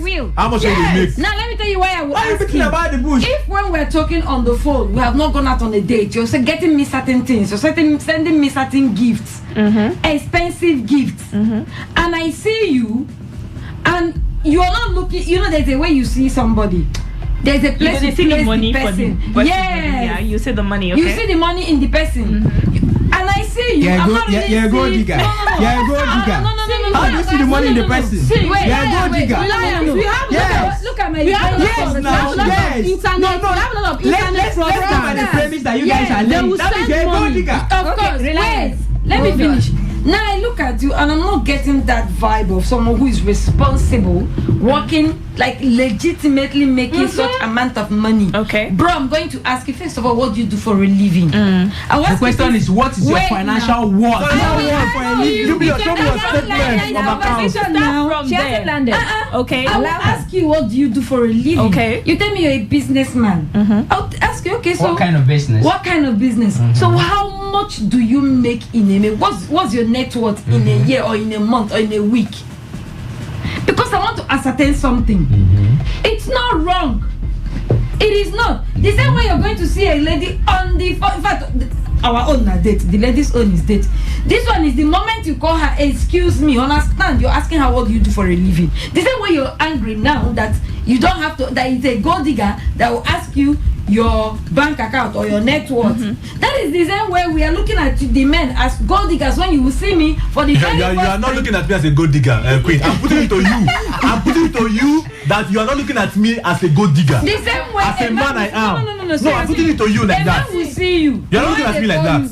Excuse me. How you are not. Fine. You are not. How are you? Fine. What's your name? You talk. The next thing. The next question. I don't know if any of you have not experienced it. The next question is, so what do you do for a living? And I'm like, are you interested in me or what I do? Because now we are talking about ladies currently men are even the more of the gold diggers now. It is not true. Of course, they want to. It is not true. They are looking for who to not very true. Very true. Your opinion is not. I don't like your opinion. What are you saying? Because I don't have to like it. Why do I? For where? Personally, if you have like if personal statistics, you have about 10 people meet you on different days, right? They want to be friends with you. They ask you. Some of them will not talk to you. I have a lot of them. Some of them will not talk to you. But the moment they realize that you work at a certain place, all of a sudden you see the change of approach. Even for ladies, it happens. Wait. More. Now, my own is as a man. You now see a woman that this one is not even on a date. If it's on a date, you're asking those questions. It's okay. You just met me for the very first time. If it is okay for you to ask me what I do for a living, it's a symbol of you being a gold digger. It's equivalent to what we're talking about, that a lady on the first date tells us about. It is equivalent. Because you're going to weigh my financial status. If I ask you what you do for a living, on the very first time, just ask me to what I do for a living. No, I will ask you. Let me. Life cannot be that difficult. Let me something for Tim. I was not here last week, and I guess you discussed something about the girl that was that her boyfriend did certain things to. Yeah. See, now a lot of people would fault her. Me, I would also do the same thing. In fact, when that thing happened, I felt very sorry for her family. But the first question that popped in my head was, this girl no know, or she not ask the guy how they take making money or how much they make as a student. So that's why I say there is nothing actually wrong especially when you get some kind of vibes, like you might be on call. I ended a 3 months relationship because I did not know how, or I like this particular person. I went to make my hair, I went to braid my hair, and I did not just like the hair. I was complaining. And we've been talking. This is someone we've been talking on the phone. Like we've met or we've seen like on like 2-3 different dates. I don't like my hair. I just made it to that. You're telling me go and lose it. Before I will talk 1, 2, 3, what your account details, and then you're sending me money. Any small thing you're sending me money, small thing. So I asked the question. I was like, what do you do? He said he trades. He does this trading, blah blah blah. I said, oh, you do trading. So how much that question do you came get inside your relationship? Yes. I just counted as 3 months. There was no relationship at that point. He was trying to impress. Imagine. So I was like, okay. Imagine. Should I call you a name now? You have collect. Don't relate. You don't collect money. Are you not a gold digger like this? She did not beg. She did not beg. You call have the option to reject. If you have doubts about the man's wealth, you have the option to. What is no? If you don't reject it, that means you're a gold digger. The rejected money was in Yaradua Steno. Yes. No problem. You can accept. But I'm saying that if you do accept without questioning, as a woman, it has become imperative that you do your due diligence as a woman, because from the beginning. Yes, because the streets no nice. It is too electrified that it might shock anybody. So as a woman, it is okay that you ask certain questions. What do you do online? I really want to know, because at the end of the day, you might be that woman might just be an end to just something that they want to use to do one thing, maybe a ritual or something. You never can tell. So what I'm saying, the generality of everything I'm saying is, men should stop faulting women. If you feel she's asking this thing and because she is a gold digger, you see her like a gold digger, leave her alone. No problem. And then that's not even an issue. Let's not try to make it look like an issue. Don't tag her as one thing or the other. Yes. Leave her. Additionally, let her go. So she's not digging anything. Additionally to my point. Nothing to additionally to my point. The most are the ones who do not even have anything today. Yeah, you guys are taking this discussion out of context, and I won't allow it to happen. And wait, Faustina, you are the one that is anchoring this show. Let me finish. Remember, Queen, I'll just wrap it up. Remember when Sandra asked me. Yes, remember when Sandra asked me, why should my response to the woman be subjective or objective? Now she just make a clear case of a objective reaction. How? Why are you asking the man? You don't send you money and you're like, is that not conditional? That's conditional. It's conditional. Bro, you don't say you don't. Sandra. I want to be comfortable enough to be. Yes, that's the condition. Is that not a condition? Yes. That is a condition. That's what I'm saying. Queen made a case. And I'm asking and her case was that how you take it. You are noticing some kind things and stuff. We that's have also not conditional. No. So my response to you No. will also be conditional based on what I think. Based on what comes off. Lions, aside the response. Now, are you going to label this lady who has asked you this question? I mean, you painted different scenarios, right? Are you going to label this lady who has asked you this particular question? Or you're just going to say, I refuse to answer this question. I have already answered that. And let me reiterate. Okay. Right? Whatever conclusion I'm going to make about that lady who asked me that question on the first day would depend. It's going to depend on some certain factors. First case scenario, we just meet today. We fix date for tomorrow. Can't they ask me my net worth? Hello? You label. I will label. Okay, that's what the first case scenario. That's first case scenario. Can you please Second case scenario, we are having a conversation. Maybe in that same first date of we met yesterday and we are meeting today for a date. And we're having a conversation on that date, and it leads to business conversation. And we are all talking money, we are all talking business. You ask, I won't be quick to label because the context of the subject matter demands that. I won't label. Okay, can because I ask you a question? No, I'm coming because we are talking about business, right? Another case scenario. Let me borrow Uzo's case scenario that every time it's about money. Since we started. So that's no longer a first date now. No. It's a date. If you say that your 3 months was not a date, if you say your 3 months was not a date, what is this one? You understand? So it's still a first date going by the instances you've said. You understand? In that case, everything's about money. Call us I go label because you are giving me. See, again. Can I ask you a question? Let's be realistic about the whole matter. Let's not try to be gender defensive, right? You can give someone an impression that's wrong. It's not really your intention because I'm a realist and I like looking at things from a realistic angle and I like weighing my possibilities. You can give somebody a wrong intention or impression.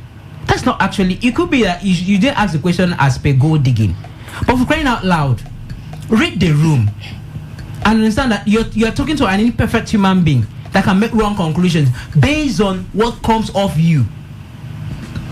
We met in the morning, in the evening we are on a date, and then you're asking me about my financial network just from nowhere. Okay. When the conversation did not linger. Even if it wasn't, you will now have to explain. Hold on. I want to explain to me that this is it. This is not the reason. This is why I'm asking at that point. You get now on the final case scenario.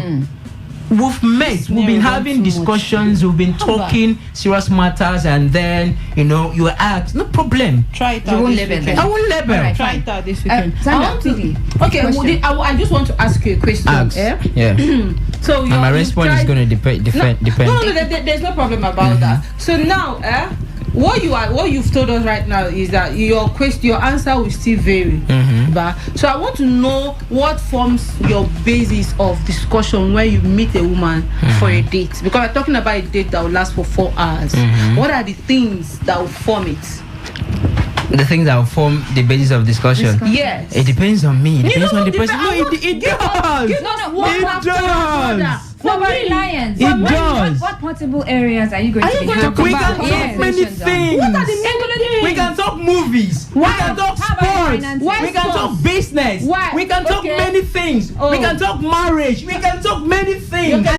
Why am I talking sports with her? It's not going to interest her. Who you are, subject matter of interest. Me, I mean, movies, sport, I date it. But there are people who are not like that, and there are ladies who are also as much as. How about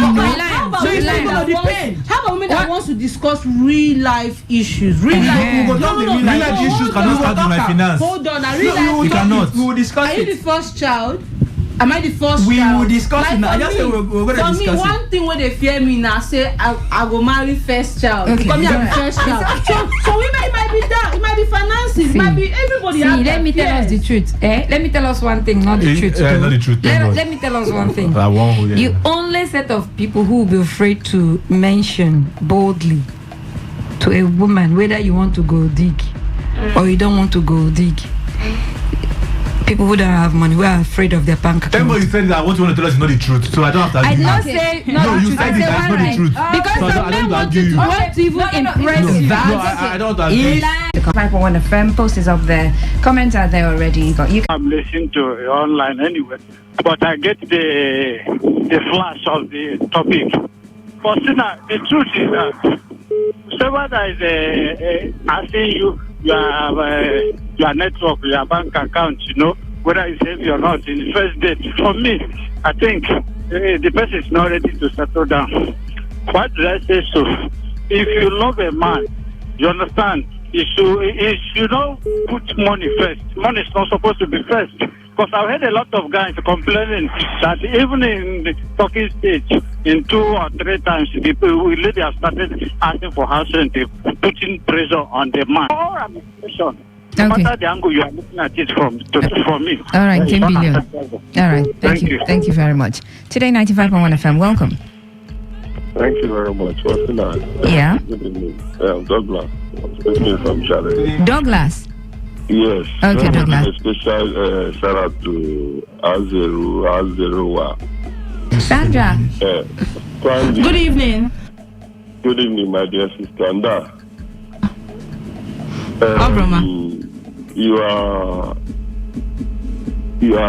think you are a spec to Reliable Reliance there, but I think you are more a spec to me too, because that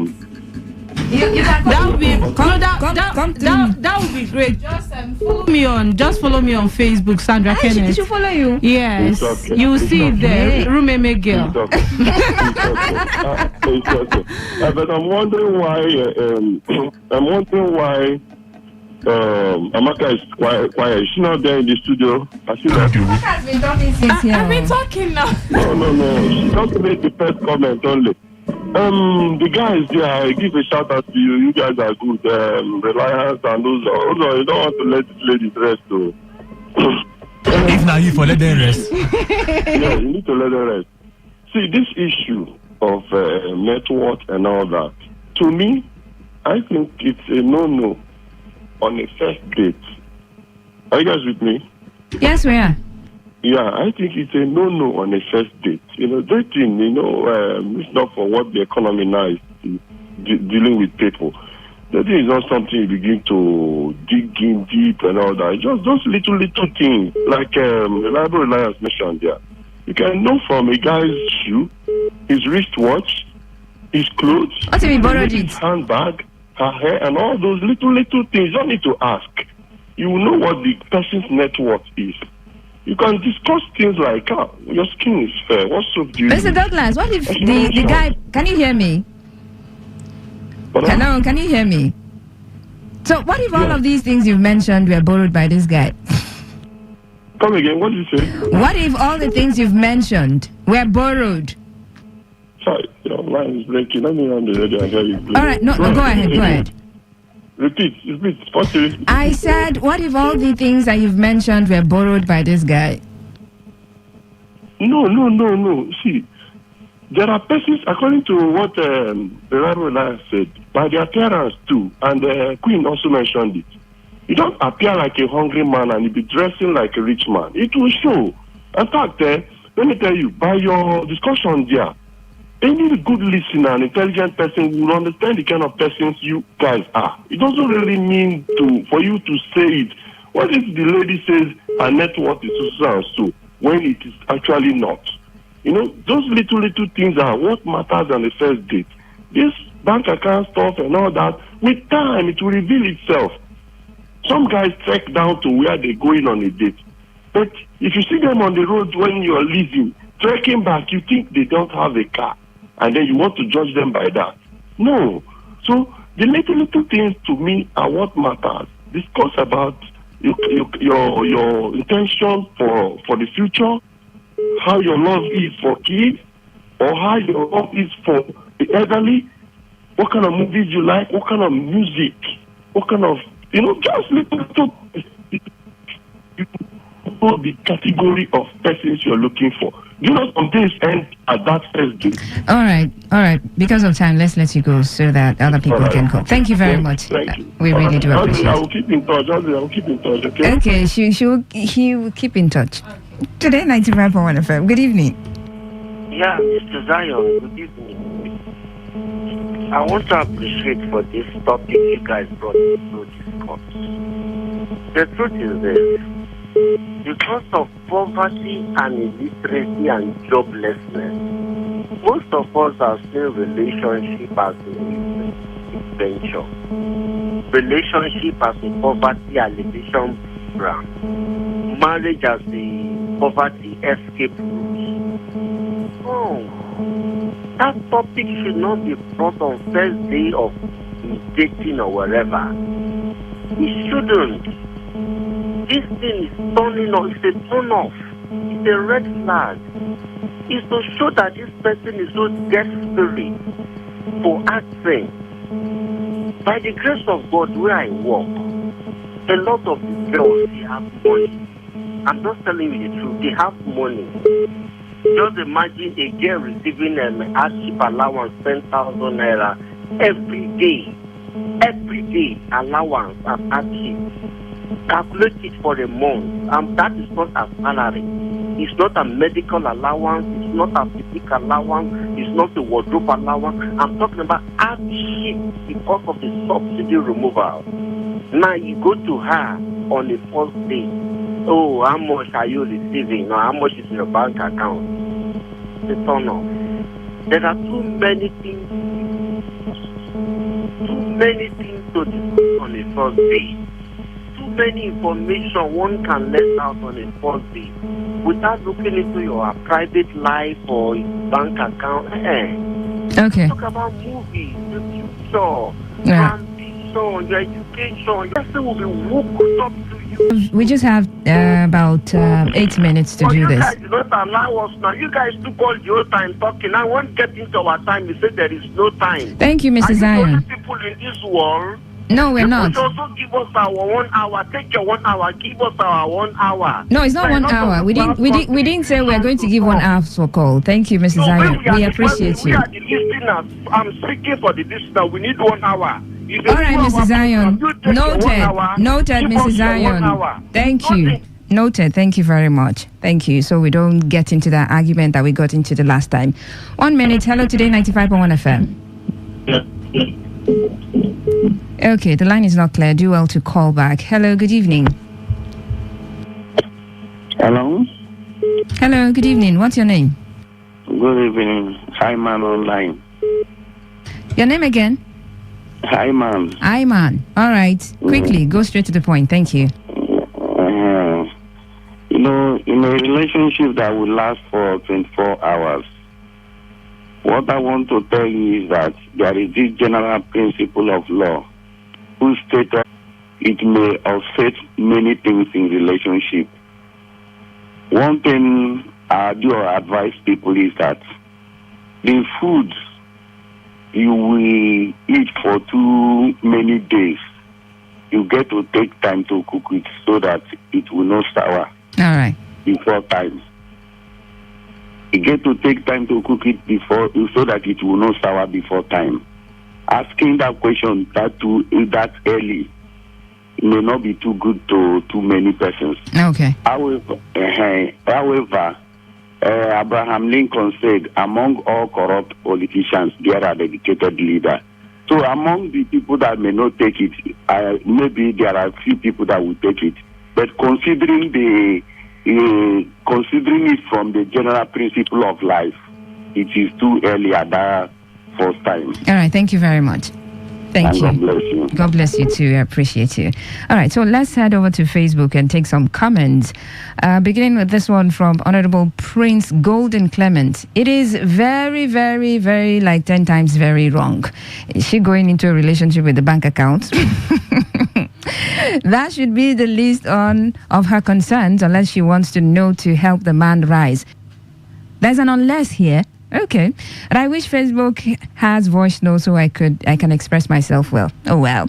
God's time done. Ike Ubochi says, red flag, stay off. Aleru Spief says, it is very, very wrong. Is it the account details that will build the relationship? Thank God, Ability Atuebu, what is she asking account details for?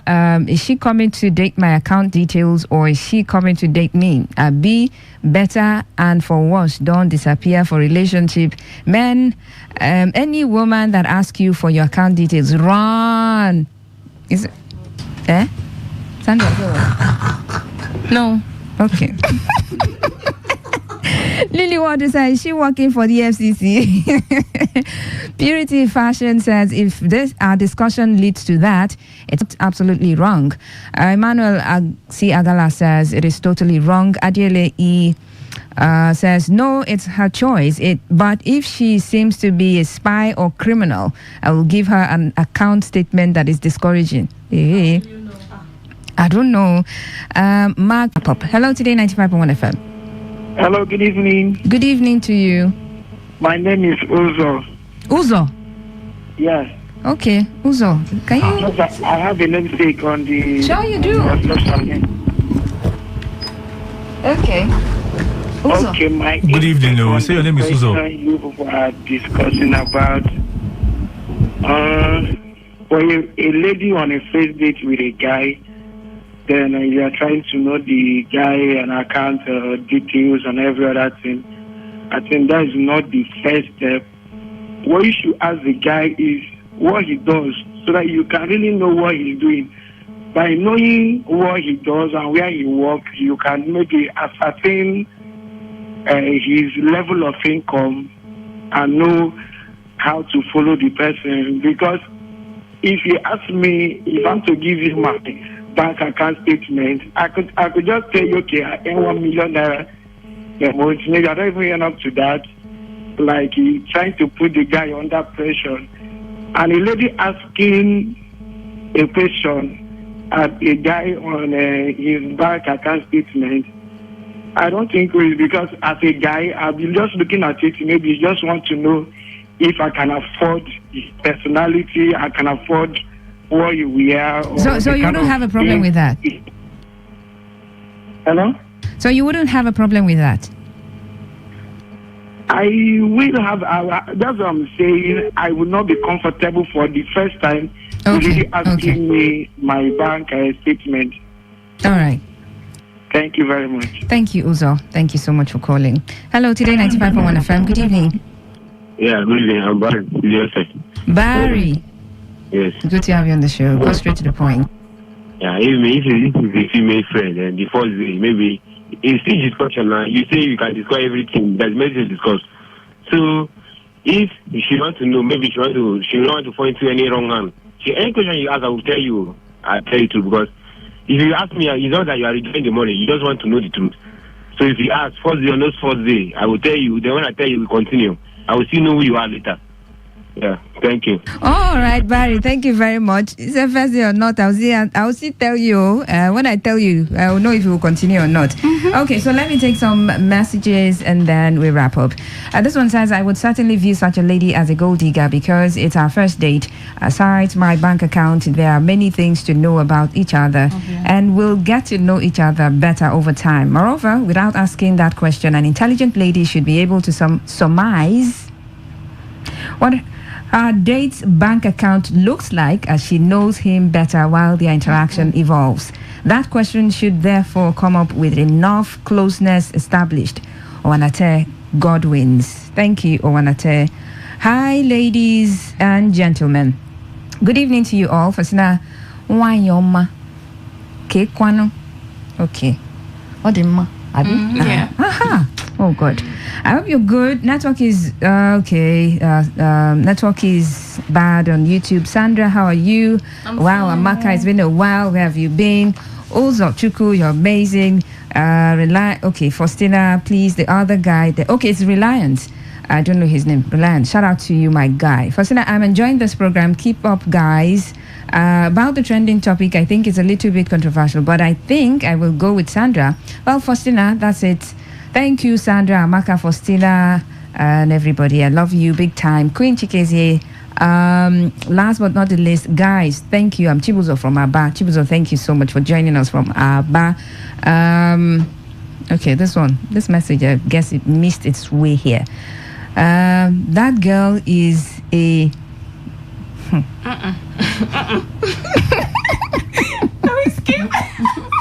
Is a poor sense of please, why is it that guy is a theft? Please, why is it difficult to get this gentlewoman's number? Single, please. Thanks. Which of the gentlewoman? Is this Sandra? Oh, it should be Amaka. It could be Sandra. Good evening, presenter, and everyone in the studio. I'm Joy from PH. Oh, I don't buy the idea of a lady asking a guy for bank details on the first date. Discussions on the first date should be based on your likes and dislikes. Thanks. Yeah. Okay, so let's just use the remaining, how many minutes now? 3 minutes, and then summarize our points, and then we are out of the show or studio for today. Okay, I'm still going to be here though. Let me begin with Reliance. Make it very brief. 10 seconds. So what I'm going to say here is that... okay. Oh, okay. So, on the subject matter Accurate here... timekeeper. You're wasting my time. 10 seconds gone. I didn't even say anything. So, okay, so there should be genuineness in whatever you do. All right. If anybody asks, you have the right to answer. You have the right not to answer. And anybody has the right to ask any question they want to ask. And anybody equally has the right to make conclusions or whatever they want to conclude, whether right or wrong. But in any case, right, just be genuine and be real and be yourself. All right. Thank you very much, Reliance. Amaka Felix. I've not even gathered my thoughts, but I'm just going to say at the end of the day, do what pleases you, do what is beneficial to you. If gold digging pleases you, if it pleases you, honey, keep digging. Please dig till you strike the gold. Okay. Wow. Dig on. Just make sure that the person seniors me. If she's digging for God, they will be digging her. Who is this person? Sandra.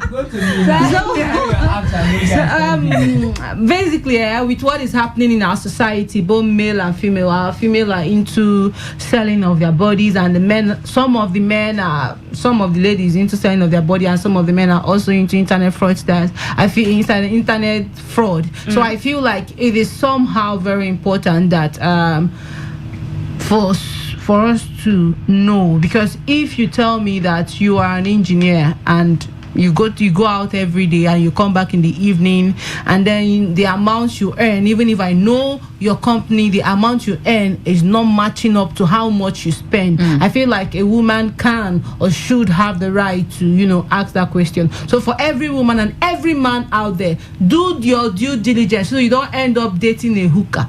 All right, 2 seconds. Well, the only thing I'm going to say is this. Let's just understand that we are all individuals and with different backgrounds and different way of life. If you feel it's good to ask certain question, then you also know that someone else. Be open-minded.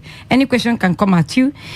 Don't make a fuse out of it, right? If you don't like it, just walk away, shut up. If you like it, you answer. Okay, but Uzi. Don't let it not becloud your judgment, please. All right. Know the right questions to ask and expect any answer at all. Thank you very much. Uzi, the good guy, signing out. All right. Thank you very much, guys, for a fantastic show this evening. And apologies, I couldn't bring up the WhatsApp messages. I don't know, network issues, but next week will be another time. Thank you very much once again for joining the conversation on Today's Woman and Today 95.1 FM. Coming up just now is the Global Sports Update Show. Keep it locked.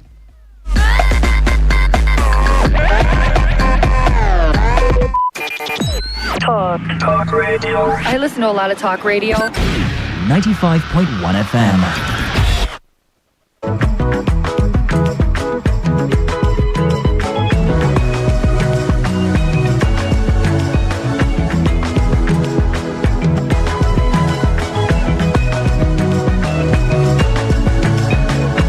I needed to talk about internationals talking about football and administering football in our country, Nigeria. And I caught up with Peter Saidida, a bishop right now.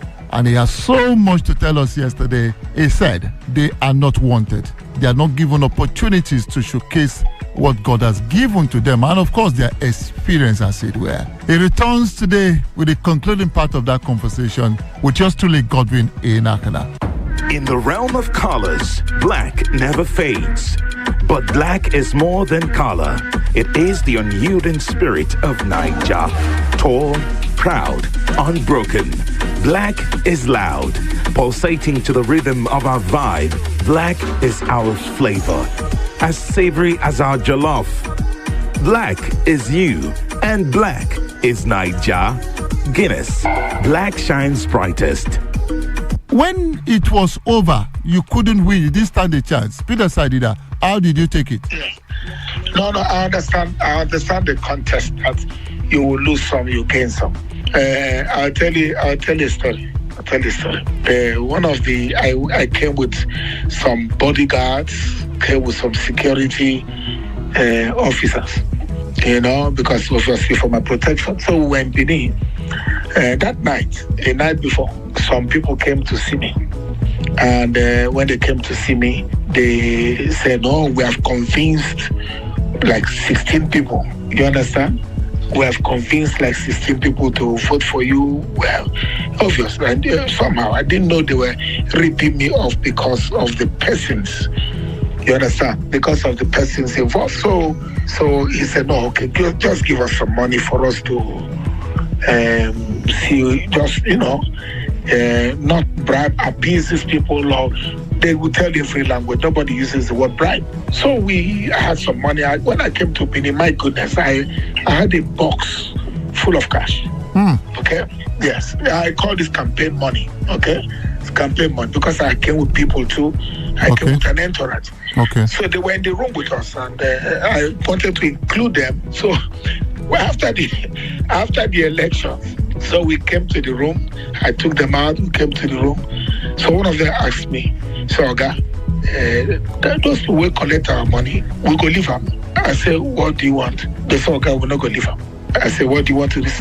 We're going to go and collect this money.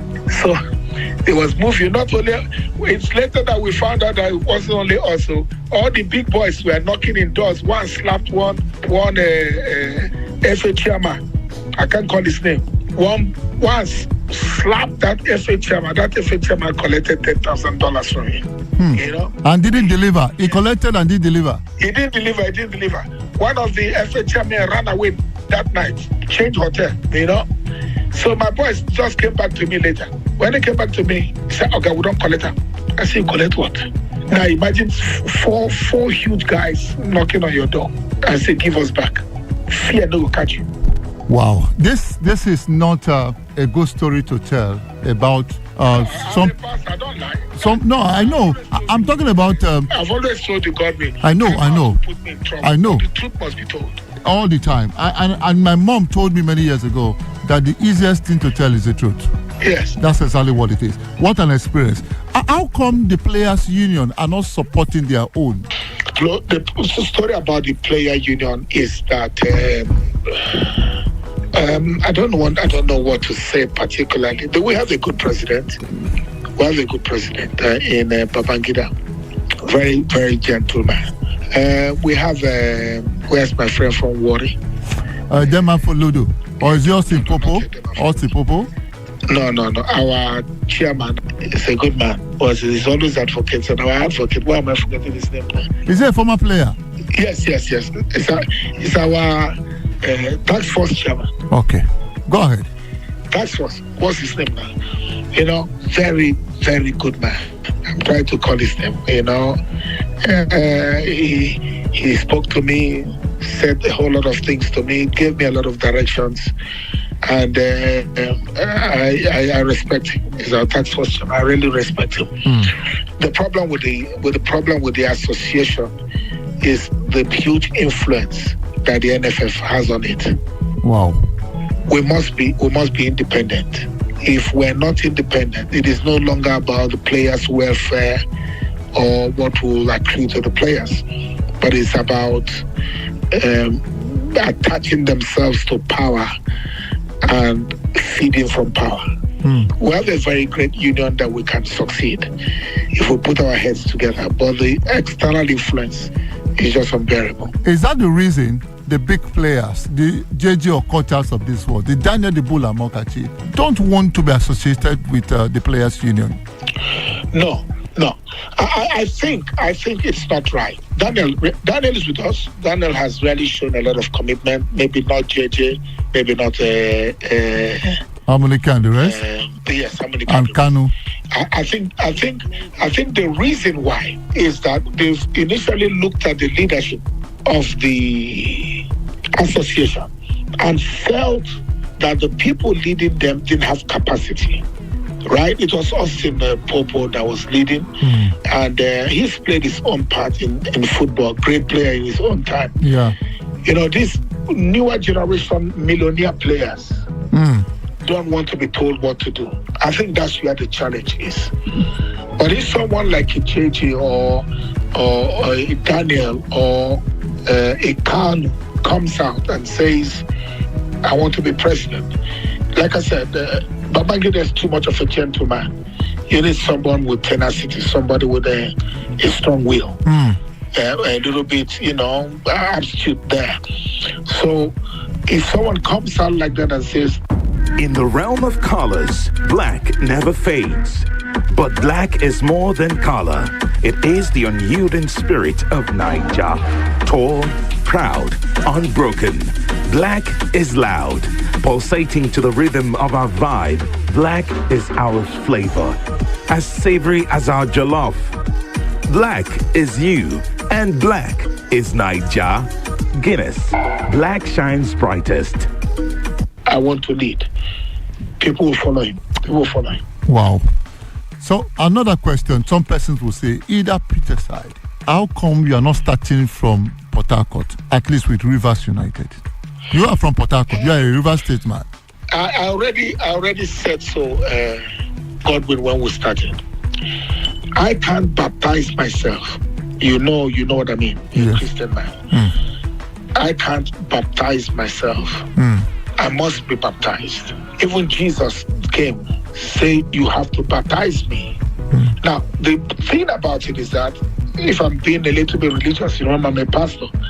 If John the Baptist said, I will not baptize you, Jesus, so you will come and take my job, he will not be baptized. Peter said that you are speaking in parables. Yes. Why? I will leave it at that parable, my brother. So, if we're going to be speaking in parables, what did ordinary mortals like us do? How do we? Oh, we need an interpreter. Who is going to interpret this? See, but to be candid with you, I have come out and raised my hand. And I said, I'm available. I have had more than 6, 7, 8 meetings with the governor. And I said, I'm available. I cannot baptize myself. I have to be baptized. You have met with the governor of Rivers State, Fubara, saying to him, here I am, use me in your state in Rivers State. Are there forces fighting the coming of a bishop? I don't want to think about frivolities. No man makes, no man is in control of my destiny. The sky is too big for birds to fly. Allow other birds to fly. I want to stop you there. Peter said it, I want to stop you there. I have seen you write this many times. You keep saying, allow other birds to fly. Allow the younger ones to, have some sense of belonging. You keep speaking in parables, my dear brother. Yes. Godwin, we know you. I've known you for years when you had hair. Yes. You've come through the ranks. Yes. People give you opportunity. True. It will be evil of you if you don't give others opportunities. If you don't raise other people. And that's what success is. Yeah.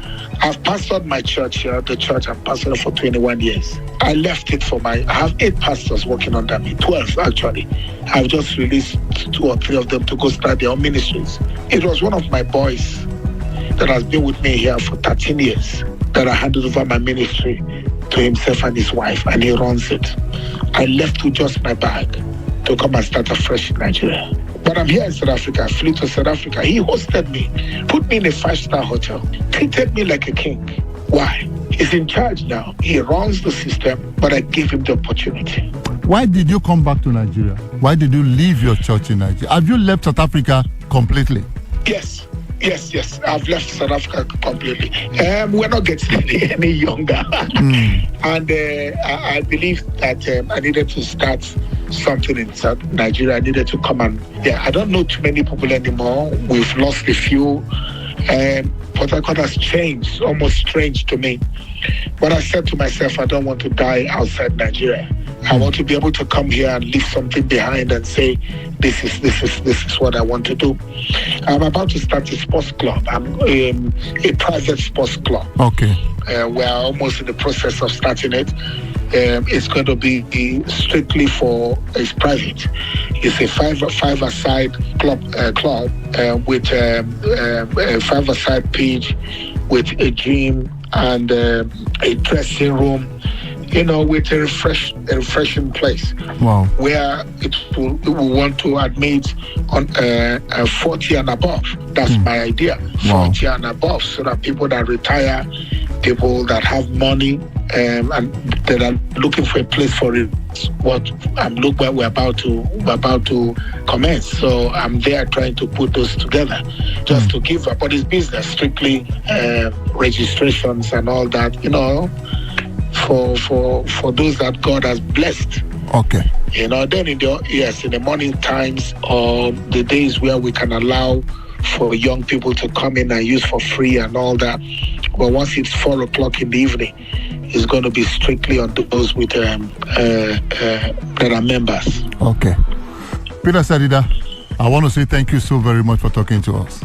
You're welcome. Thank you so much. Thank you so much. The voice of Bishop Peter Said-Ida, ex-international, a man who was in the national team of Nigeria for so many years before going to South Africa. Like I said, from the football pitch to the pulpit, he owns a church now that he runs. And he just told you what he'll be doing side by side, winning souls for Christ. My name is Godwin Enakna. Thank you for being part of this show. Thank you for being part of Global Sport all through the week.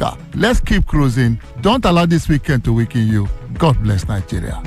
In the realm of colors, black never fades. But black is more than color. It is the unyielding spirit of Niger. Tall, proud, unbroken. Black is loud, pulsating to the rhythm of our vibe. Black is our flavor, as savory as our jollof. Black is you, and black is Niger. Guinness, black shines brightest.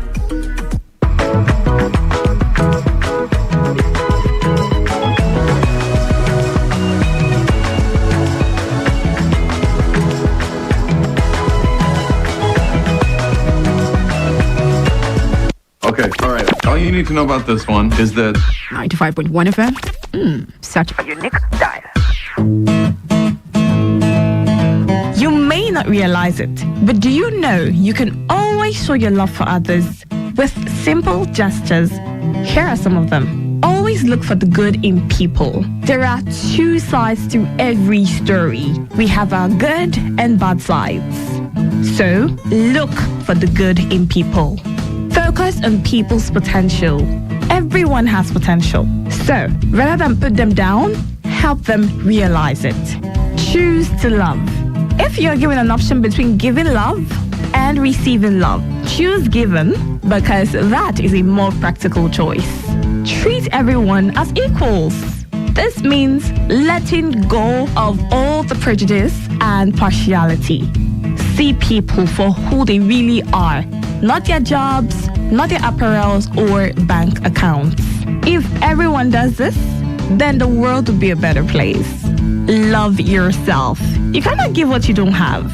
So, before you try to love other people, love yourself first. Forgive. We all make mistakes. So, whether it's a family or a stranger, the best way of showing love is forgiveness.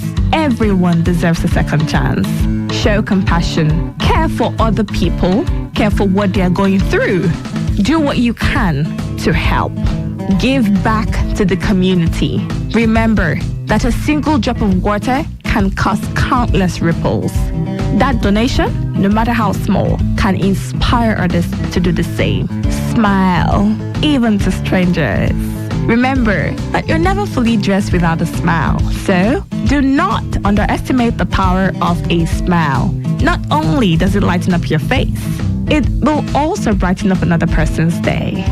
Be the spark of positivity you want to see. When you smile, the whole world smiles with you.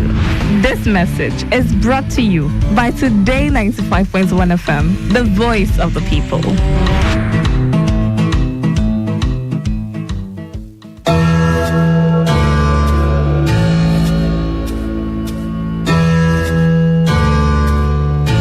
Every day, we hear reports about counterfeit products, stories of fake drugs, food, expired goods and other consumables being manufactured, imported and sold to unsuspecting members of the public. Findings reveal that Africa records at least 100,000 deaths from fake drugs-related ailments yearly. These fake and substandard products, particularly drugs, have been considered a global threat to human lives. And despite efforts by authorized agencies in Nigeria to combat the menace, the Nigerian market remains flooded with different unwholesome products. This is a plea to all those who manufacture and sell these goods to desist. Stop this menace of counterfeit products. Let's place value on human lives. And should you have purchased a counterfeit product or unsatisfied with the product, please contact SON or Consumer Protection Agency. This message is powered by Today95.1 FM, the voice of the people. 95.1 FM, voice of the people. And we're back.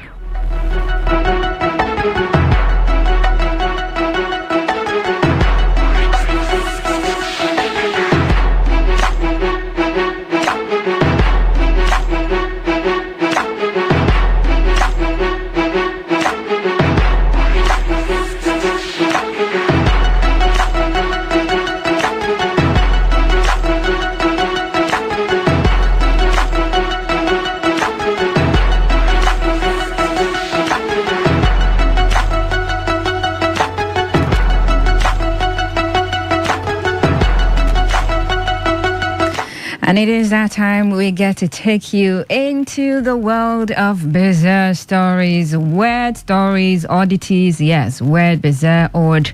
It means the same thing.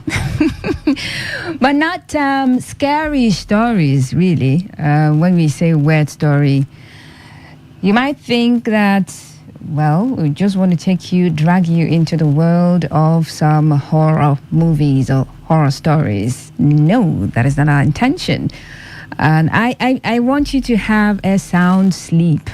I mean, that's when you want to go to bed, okay? But for now, stay with me. Let's have conversations. Let's take a look at stories and try to wrap our minds and heads around these stories, the reasons or the rationale behind some of these things that people have done. I would make the headlines, make the weird story headlines, so people from all over the world can talk about them. I mean, someone can be somewhere in Japan, do something weird, and it's on the internet, so it goes all over the world. That's the reason I can be here talking about story from Japan. All right? And basically, it's to broaden your horizons, take you to places that you have never been actually. That's letting your mind's eyes travel. All right? So you need to do that. Broaden your horizons. Travel. Armchair traveling. Just be where you are, but you've traveled all over the world. So once they mention something about Japan, you just know one thing about Japan. One or more things about Japan. Or if they say Spain, you'll be like, okay, I know this place about Spain. I know this thing about Spain. Or I know the story about Spain. So I'm going to be mentioning places and painting pictures about the places and people So you do the imagining. Let your brain work. Let your mind work. Not that kind of work. I mean, not that hard work that you've been doing all through the day. Like you've been calculating. Okay, so how would 1 + 1 = 2 now? Not that one. But this you can do in a relaxed way. Okay, so why would someone do this? You begin to wonder. And wonder. But try not to wander far away, okay? Welcome to Chatterbox on Today 95.1 FM. My name is Faustina Oputu. 6 minutes past 9 p.m. And from now till the top of the hour 10, we'll take a look at all the weird stories that we can take a look at right about now. All right, I open up the phone lines so you get to contribute. And also let me know if you've got any weird story you want to share with the rest of the world. All right, thank you very much. Now, the very first story that I'm going to bring you is from China. And it's a story about a good-looking married woman who stages fake weddings to marry 3 other men. Guess what for? For money. Yeah, for money. So, a Chinese woman was recently charged with fraud for allegedly cheating 3 men out of nearly $100,000 by marrying them in staged ceremonies, despite being already legally married. Now, this 35-year-old fraudster was already married and raising a daughter when she started dating other men with the specific purpose of defrauding them. Now, it is unclear what drove the woman to a life of constant pretending. This is a lot. Because according to Chinese media, now, her husband had his own business and the family had a good financial situation. Now, one thing is for sure, though, one of the factors that allowed the woman, known only as Zoe, to juggle between 4 husbands over several years was the fact that her real husband was always busy with work and didn't pay too much attention to his wife. Okay. Zoe reportedly started looking for prospective husbands a few years ago, and her good looks quickly caught the eye of 3 gullible men who never suspected her true intentions. Now, she dated them all at the same time. Managing to spend time with all of them without raising the suspicion of her real husband before asking them to marry. This is a whole lot, too. This is a whole lot. So, in reality, it's 4 men. All right. Now, because registering the marriages to her marks would have revealed the fact that she was already married. So Zoe used a clever lie to bypass the civil proceedings. So there's no need for legal proceedings or legal procedures. Okay, let's just do something else as a marriage. But you see the registry, let's not go there. All right. Now, she told the men that her house had been illegally demolished and that she needed to remain single in order to be eligible for compensation. Now, apparently, none of them thought this was suspicious, especially since she was really good at pretending that she genuinely wanted to marry them and insisted that the wedding ceremony was what truly mattered.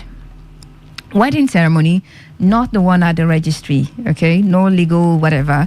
Now, in reality, she only cared about the wedding ceremonies because she wanted to collect the gifts and money from the attendants. She went to great lengths to ensure that the weddings went through without a hitch, hiring actors to act as her friends and family during the festivities.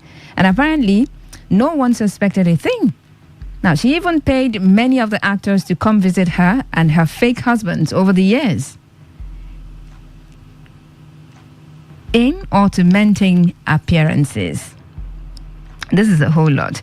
Now, Zoe's plan came crashing down last year when she tried to squeeze more money out of one of her fake husbands, a man called Zhang. Zoe Zhang. Hello, is Zoe. He's a Zhang. Now, by telling him that she was pregnant with twins. This auntie went foul. Now, she told him that she wanted to give birth with her mother in another city, asking him to pay for all the expenses. Oh, my Lord. While he remained home to work.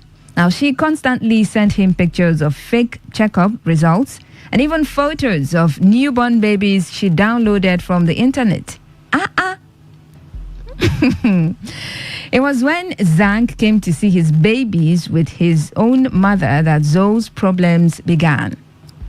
Now, in order to trick her fake husband and mother-in-law, Zoe hired another actor to play the doctor who delivered her twins. But when he couldn't answer their questions or produce the twin babies, Zhang began to suspect that something was wrong. He finally ran a background check on Zoe and was shocked to learn that she was already legally married. He called the police and Zoe's fake life came crashing down. Now, after hearing about his wife's secret life of crime, Zoe's husband divorced her back in April. She now faces a maximum of 10 years in prison for fraud, as an investigation revealed that she cheated her 3 fake husbands out of at least 660,000 yuan. That's $92,000. Although the full details of how Zoe managed to juggle 4 marriages, one of her most frequent excuses for leaving home was that she was leaving for training with the company she worked for. So, she is married, legally married to one man. Now, because the man is always busy, not paying attention to her, she felt like, okay, let me keep myself busy. And the only way she saw to keep herself busy is by going to marry more men. And then she got into a marriage with 3 more men. So, plus the original husband, 4. 4. You know that when you get to the registry, you register your wedding. It's legal. Details are going to be there. So if you go again, and then they check the details, your name is there. Oh, you've been married before, and So she tried as much as possible to talk them out of court marriages. But the wedding ceremony, well, that was okay for Zoe. And that's the point. She's going to have gifts and money from anyone and everyone who's going to attend the wedding. So she makes money this way. Even going as far as hiring actors. Oh, you come, act as my mother or father, friends. So those actors would come visiting, like, oh yes, our friend is married, let's go visit her. They're not our real friends. They're actors. They are paid to do their job. And because this lady is good looking, that's the reason some people said, these days, people look at the wrong things before getting into marriages. For some men, they look at a woman, oh, she's cute, she's fine, she's gorgeous, like she's endowed. Oh, c'est fini. You're married already. Then for the male folks, or for the females, well, look at his shoes. He's good looking. He's got 6 packs. We're good to go. Forgetting the details. So yeah, this lady was good looking. And so the men, they came looking for her. But then again, I know that it's difficult for you to see someone on the road and then you get into a conversation without their wedding bands. You might not be able to tell that they're married. I mean, people do things, even here in Nigeria. Some people, when they want to go out to do certain things,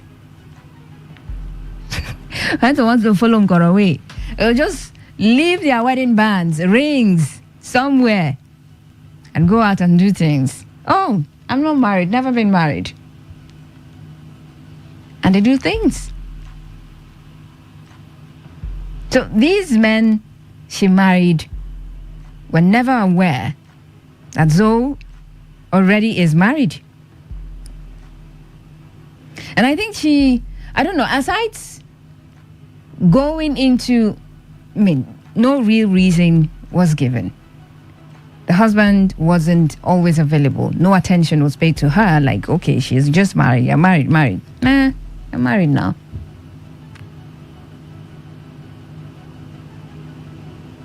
All right? But she just wanted to get some money out of these men. But the husband had his own business. So the family was in a very good financial situation.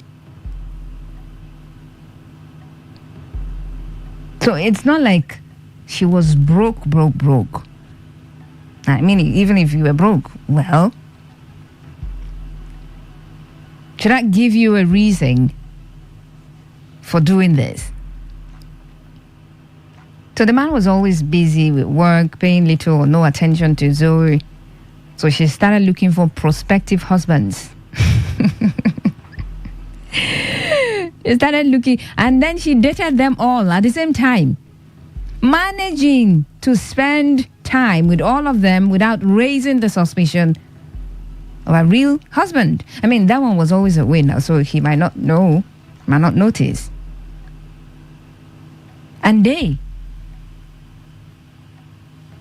men, they didn't know about anything. All right? So apparently she would tell this one, I'm going for training. And all that while she's away, she'll probably be with one of the men. And then she'll tell this one, I'm going on a training. She'll go to the other. And what a life. What a life. Oh, and she told them that her house had been illegally demolished. So she needed to just remain single in order to be eligible for compensation. I mean, that's the conversation that she would have with these prospective husbands before they become husbands. Question will be, oh, young lady, yes, yeah, I mean, you're single. So is there any man in your life, any person in your life? And then she will come up with this reason. Oh, no, I'm single. I am single. But then one thing they say about the thief and the owner. 99 days for the thief, 1 day for the owner.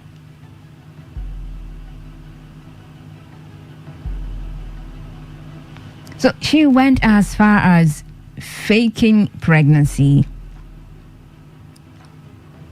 and telling one of the husbands. Now, because she just wanted to squeeze out more money from the men.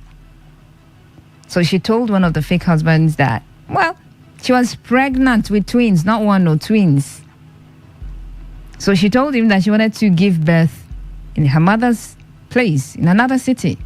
I mean, you can't be here with me. It's your fake pregnancy. Oh, no. At least you'll suspect something. So she wanted to give birth in another city with her mother. Now that he has to pay for all the expenses. And then he should be home working. So she would constantly send him pictures of the fake checkup results and even photos of newborn babies that she downloaded. Okay, so you just go download pictures of newborn babies and be like, oh, these are the babies. Wow. But when they came, the man came and his mother, they came to see the baby.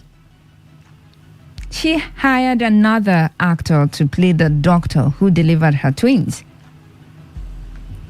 But when they came and a conversation ensued, the doctor wasn't able to answer certain questions. And that raised eyebrows. So they began suspecting that there was something wrong. They began to dig deep and found out, shockingly, that she was already legally married. So he called the police and boom, there was an arrest. But it's really serious. 1, 2, 3. That's not including the real husband. Because there's no way the real one could suspect anything. He was always not available, very busy. So for all the times that he wouldn't be around, she probably would be doing her thing. So he wouldn't be able to tell that something was amiss. But the other 3, I don't know how good she played her cards. Anyway, I'm just pondering on it. I'm just wondering. But this is a Chinese woman that had done this. But she just wanted to make some bucks out of the men. 9:22 on the clock, and you're free to join me in the conversation now. You can send a message, text, or WhatsApp. Okay, let's see now. Yeah, send a text message or a WhatsApp message to 0701 933 9962. And you can call 0817 0000951 and 0810 9510 951. What do you make of this lady's story? Zoe's story. Legally married to one husband, and she was able to scam 3 other men into marrying her, and she's been making money out of the wedding ceremonies. But she's been busted. Okay, so what do you make of the story? Feel free to call in and let me have your word stories also, if you've got any. All right, thank you very much. Hello, Today 95.1 FM. Good evening. Okay, I missed that one. Do also call back. I've got 2 lines for you to call and 1 to send a text message or a WhatsApp message. Okay, let's see now. Second story. Just a moment. Okay. All right. While that is popping up, let's see who is here. Today 95.1 FM. What's going on? What is really going on? Apologies for that. Do well to keep trying. All right. Try the both lines. All right. One will definitely go through. Okay. Thank you.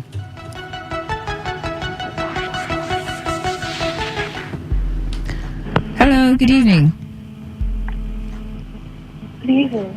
Yes, you're welcome. What's your name? Mirabel. Mirabel, good to have you on the show. This is my first time calling. Oh, Mirabel, good to have you. Thank you so much for joining us. And I hope you stay with us. Yes. All right, thank you very much. All right, so let's have your opinion on this story.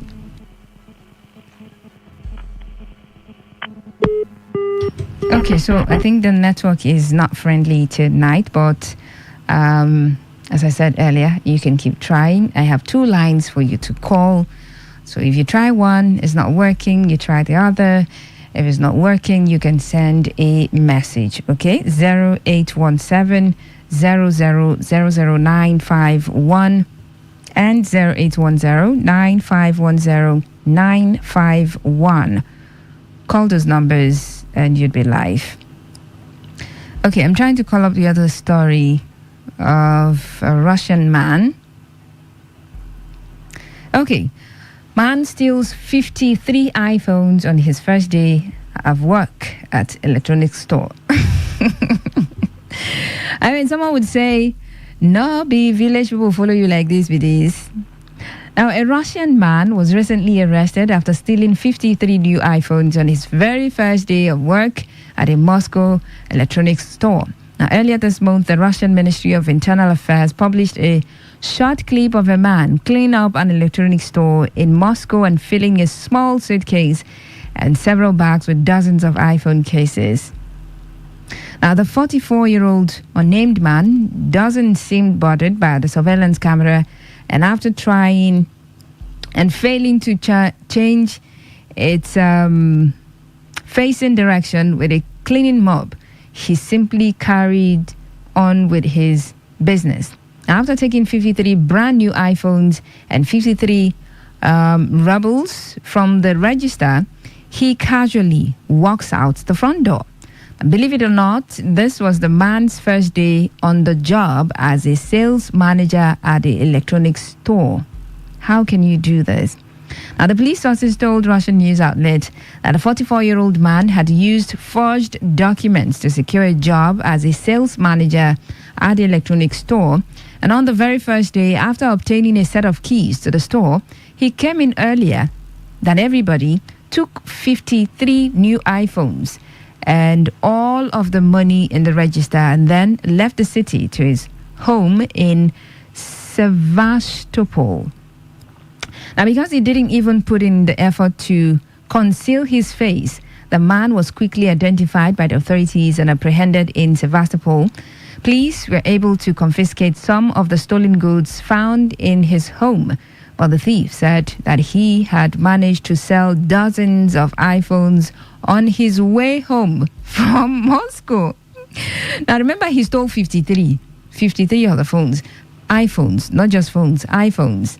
And that was his very first day at work. How he got the job, according to the story, he forged documents to secure of $32,000. So how can someone who just got a job the very first day, okay, maybe he had the plan, it was a grand plan all along to just get a job there at the electronic shop.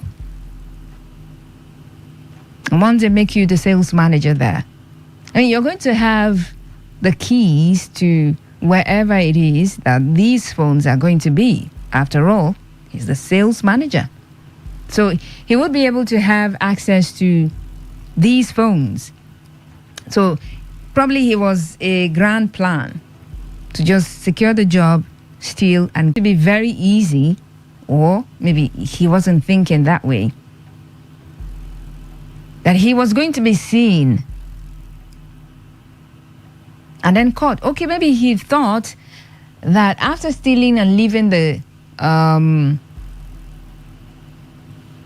city to another city, they wouldn't look for him. Maybe those were his thoughts. But alas, he was caught on his way to Moscow. From Moscow, he had sold some of the phones. People buy things, Sha. Yeah, you know, people buy things. Things for sale, people buy, right? Anyway, we'll go on a short break. We'll come back. The show continues. You're listening to Chatterbox on Today 95.1 FM, and we're looking at stories out of the ordinary. Weird, bizarre kind of stories. Yes, those are the kinds of stories we're looking at on the show. Stay with me.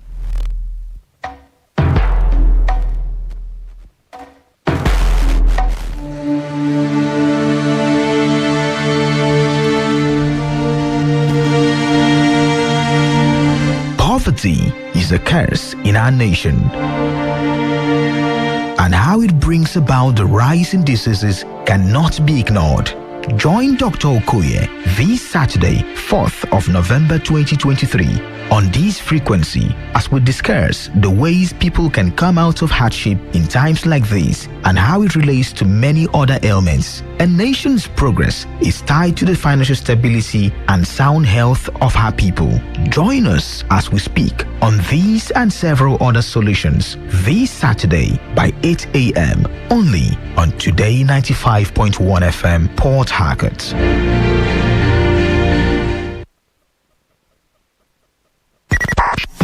95.1 FM, voice of the people. And we're back.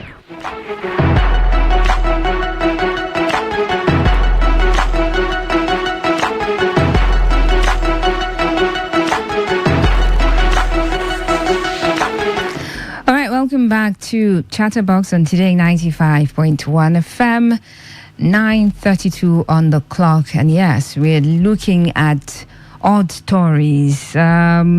We talked about the story of a good-looking woman who is already married to a man. Yes, to a man. She's already married. But because the man is always busy and paying little or no attention to her, she decided she was going to marry more men and then find a way to make money off them. So she went on, got married to 3 more men, scammed them. She's legally married. So the rest of the marriages were not legalized. I mean, she couldn't go to the registry because she's already registered as a married woman there. So she was able to convince these other men that, well, let's not go that way. Let's just dwell on the wedding ceremonies. And she had plans to make money off the wedding ceremonies, all of the gifts that are going to be presented. Probably monies are going to be given, right? So she planned to make money that way. She went as far as hiring actors, people to come be friends, father, mother, you know. As if that wasn't enough, there was also a fake pregnancy and fake twins.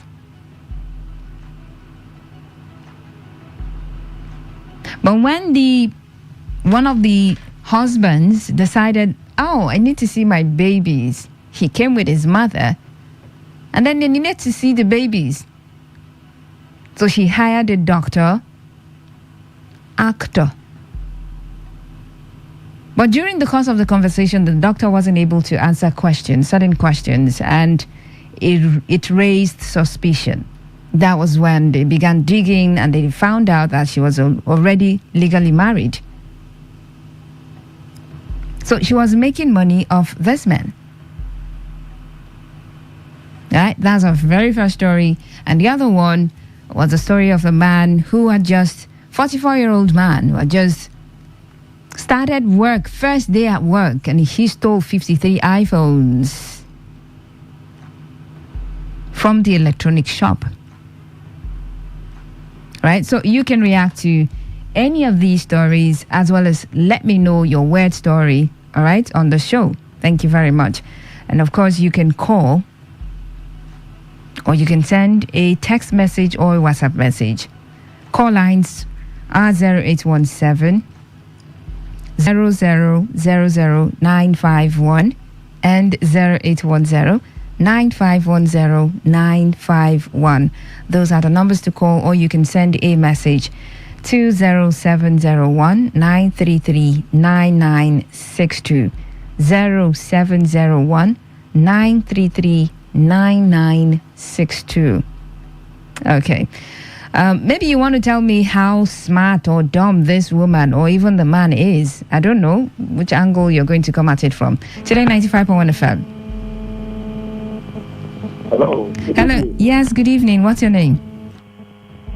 Okay, my name is Emmanuel. I'm calling you from Ibu. All right, Emmanuel. From the Okay, go ahead. The same issue happened to me about a lady who is already married and also okay. My wife that I married, that last issues for me. That my children. Please, I need you to speak up. Thank you. Okay. I say my own wife that I married here in Kuwait also on away from me and went to marry. And they engaged herself to another guy and was convincing the guy that she had not even married. Wow. When I got the guy's contact, I called the guy and I told her that this is my wife. Married. Now, they are 2 girls and a boy. So, one thing I want to advise them on this is that whenever they wanted to go into situations with anybody, they should make thorough investigation. Because women nowadays are they are, in fact, I don't know what is wrong with them. Nobody wanted to see their husband anymore. They need new relationships because of money and other things. So women, we need to be very, very careful about anything we are doing with them. Because women these days, this time around, they are no more sincere. So everybody is the same. So that is my contribution. All right. Sorry about your situation, though. But talking about sincerity, I don't think it's gender specific. We could hear issues on this one. I mean, we've heard stories of some men who were married and then they went on to having another wedding or marriage or ceremony, whatever it is, that they have families out there. I mean, they are the ones who will tell you, oh, I want to bring in a second wife. Those ones are not included in this particular situation. But they are the ones who would, like, we are married. And then they have a wife, another wife, and kids out there. Sometimes you get to hear these stories when they are gone. So it's not just the female folks. But in this story, we're talking about this woman who has married 3 more men and she has successfully deceived them. So for the people who will be wondering, oh, Faustina, these kinds of stories, are they real? You just heard someone call to talk about what happened to him. Okay? Thank you very much for calling and sharing your story with us. So you too can call and be a part of the conversation, all right? Messages here, let me see.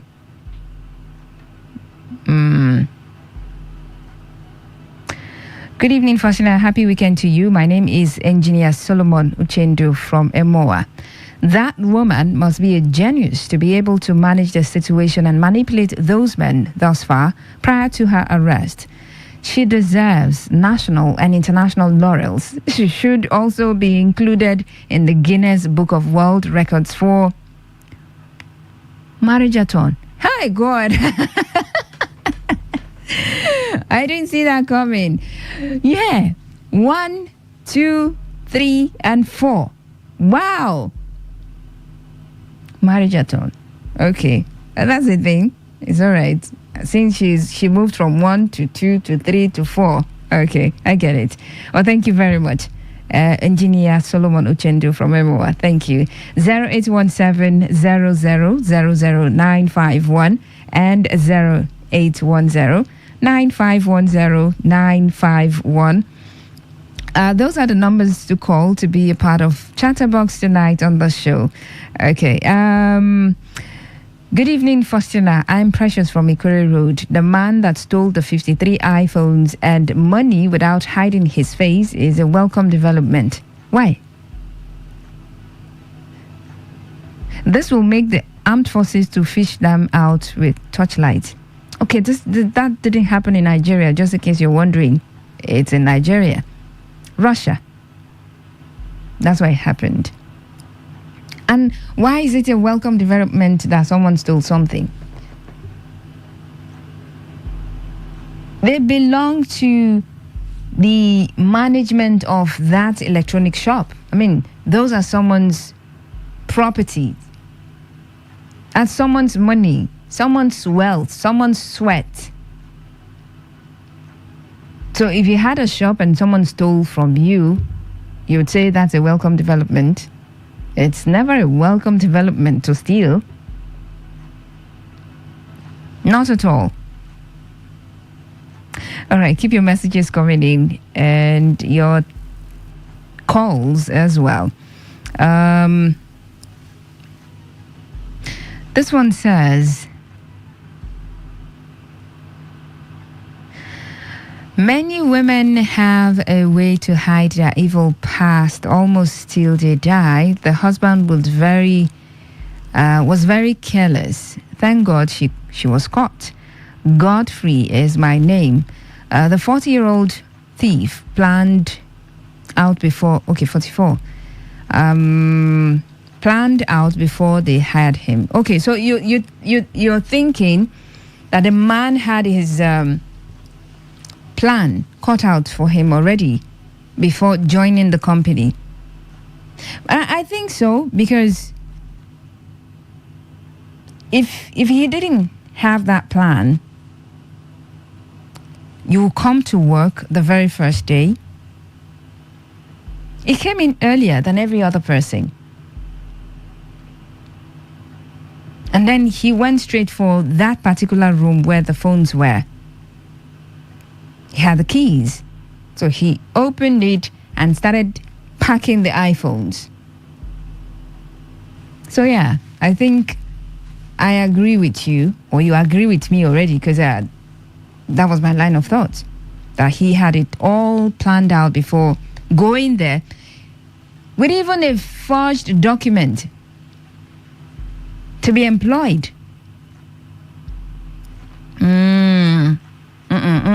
Okay. I have something in my head now, but I hope you don't have it in your head. I hope you don't. Please don't have it, all right? All right, it is Chatterbox on Today 95.1 FM. You can call me and share your weird stories with me, okay, via text or call lines.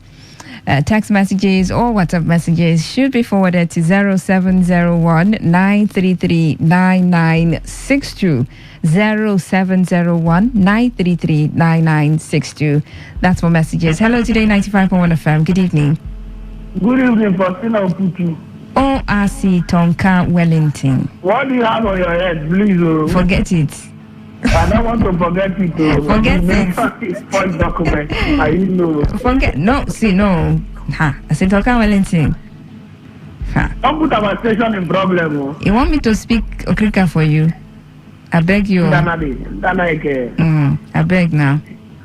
All right. Good to have you. How have you been? I don't want to talk about the man. The truth of the matter is, before you employ somebody, the person should go through probation. Thank you, government. Oh, okay. All right.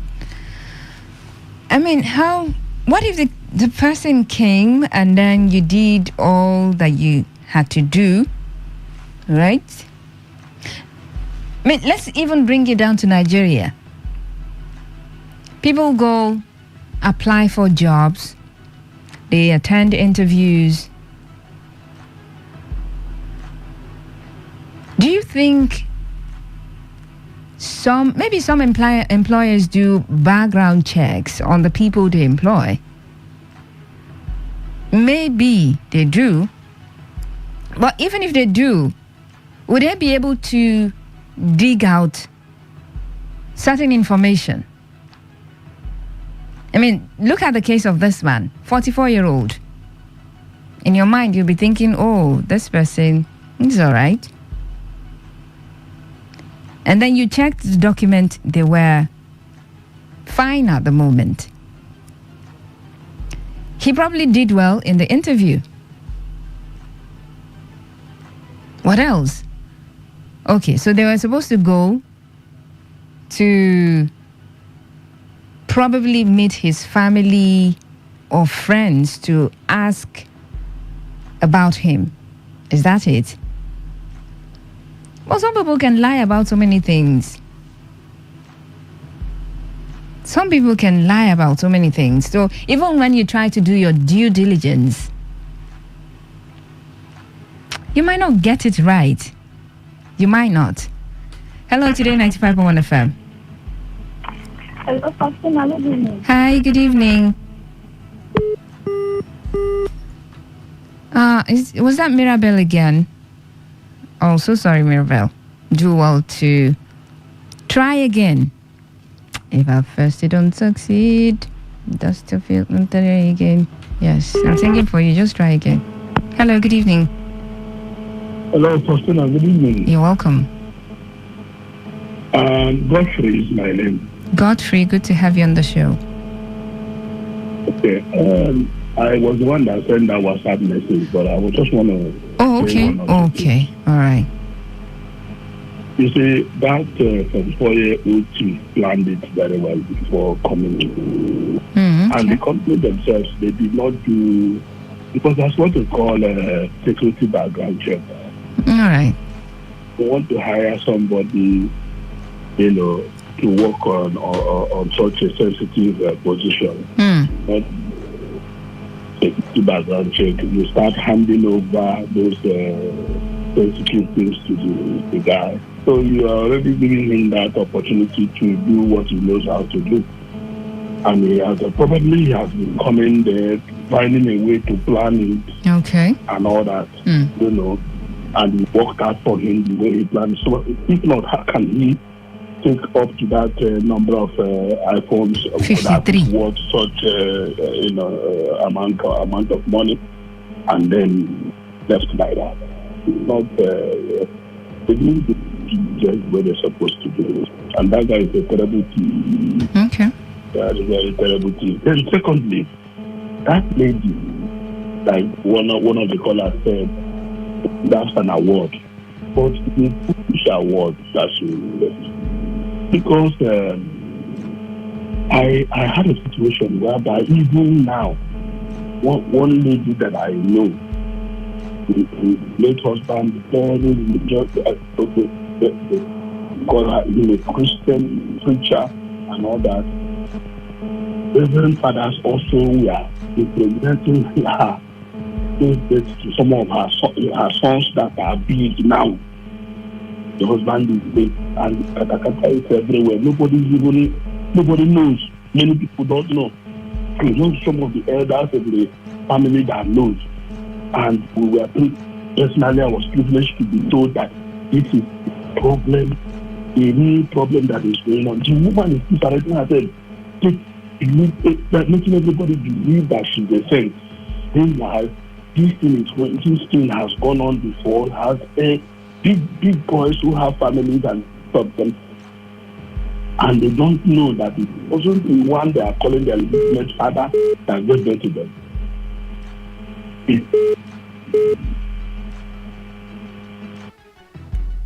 Right, thank you very much. Okay, keep your calls coming in. Chatterbox on Today 95.1 FM. Weird stories. We looked at the story of a woman who is legally married already, but she went ahead to marry 3 more men just so she could swindle them, she could scam them, get more money. I mean, she went very far. So basically, she just been pretending for 4 men, and they didn't realize it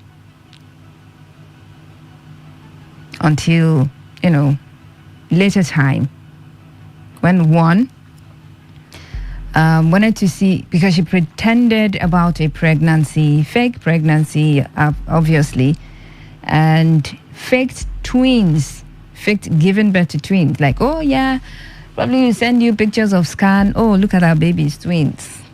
Went to the internet, downloaded pictures of babies and sent to the man. Our baby. It was when the man and his mother came to see the child, or the babies rather, that they figured this woman has been lying all along. Today 95.1 FM. Hello? Hi, good evening. Yeah, evening. I'm Kingdom John from Bogoro calling. Kingdom John. Yes. Okay, Kingdom John. I'm calling. In fact, what women are doing these days, the grace of God. What women? The grace of God for us. Is it all the women? Most. Huh. Most, yes. Most. Can you imagine where a woman will born a child and sold it? You can imagine where a woman will go and steal her fellow woman's child and sold. And sell. What to that level? What to that level? This money, where are we taking it to? Where are we taking this money to? It's to tell us that the world is turning upside down inside of the women, mainly the women. Because I believe that in every good man, a woman must change a man. Woman has a good role more at home to play. Just like what you are saying on air now. That a woman married to four men are confusing them. In fact, my sister, I'm okay. Okay. All right, calm down.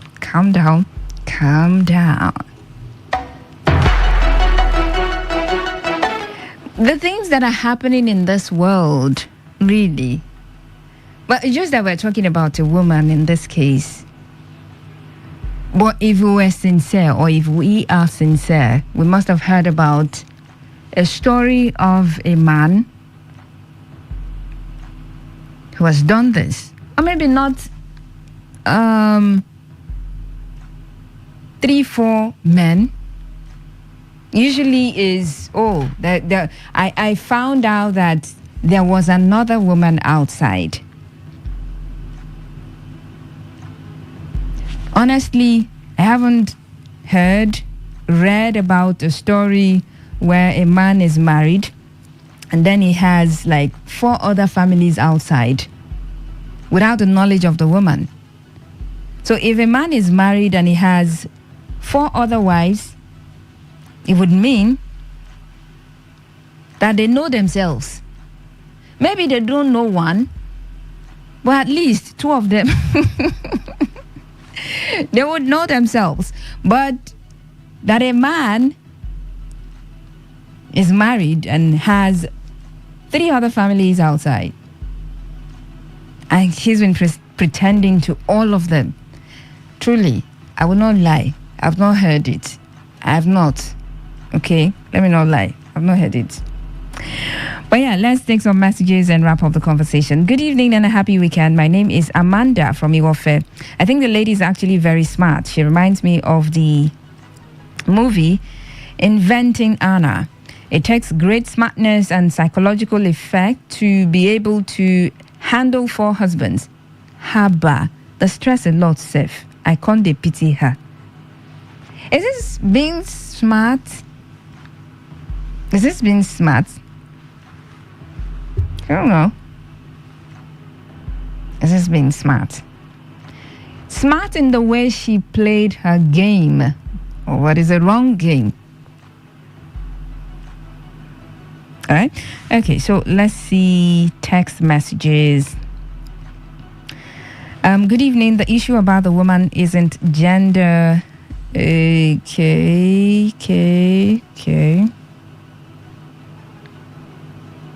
Okay. The issue about the woman isn't gender specific. Some people are mentally sick but still act and relate freely with people. Greed is another factor. Mrs. Nana from Omagwa. Okay. Talking about this woman who 4 husbands. All right, let's take one final call. Today 95.1 FM. Asintoka? Let me ask a question. Before. Hello. Sorry about that. But that's the last call. So this message here says, it is not a new thing. That is what women used to do. Amazing. Isn't that is what women used to do? When you say women, every woman, you have included every woman. No? Every woman, I mean every woman around you, have included them. Now think about it, what you've just said.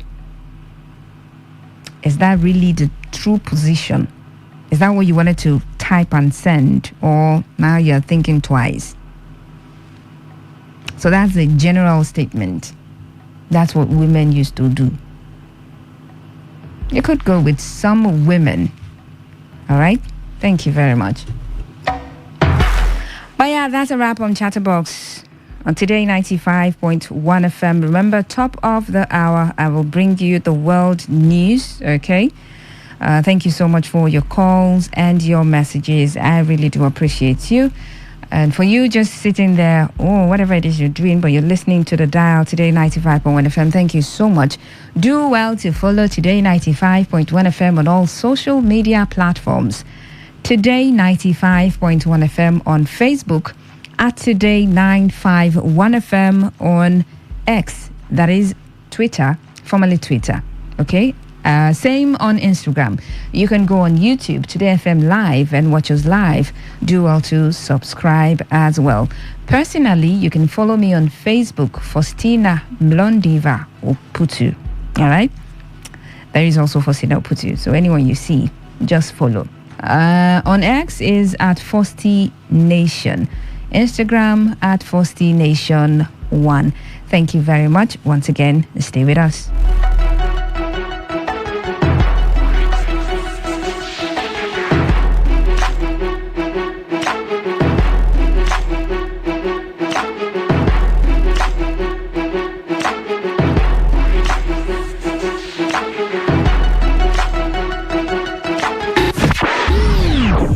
What do you love listening to?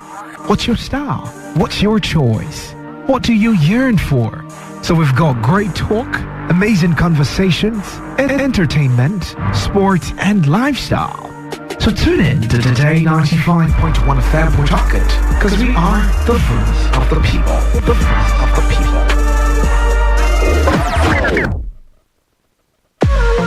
What's a successful business without sales? And what is sales without an audience? Well, do you know that you can reach 8 million listeners across 6 states in 2 geopolitical zones all at once? How? With Today 95.1 FM, you can get millions of people to know about your business. And what does that mean to you? More sales. Call 081 389 2850 now for more information.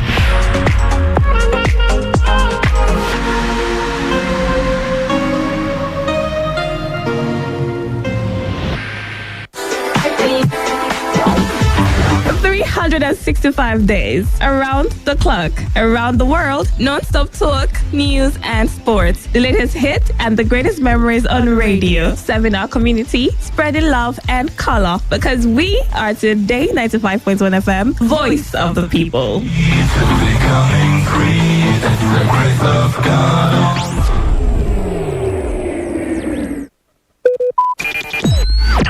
Talk radio. I listen to a lot of talk radio. 95.1 FM. Port Harcourt, are you ready? Today, 95.1 FM, the voice of the people. Every day, every hour, when the big stories break, depend on our 24-hour news team to bring you the latest. Today, 95.1 FM. Whether it's happening in Port Harcourt, South Sound, Nigeria, or around the world, we've got you covered. On air, online, delivering balanced news and unbiased analysis. Today, 95.1 FM.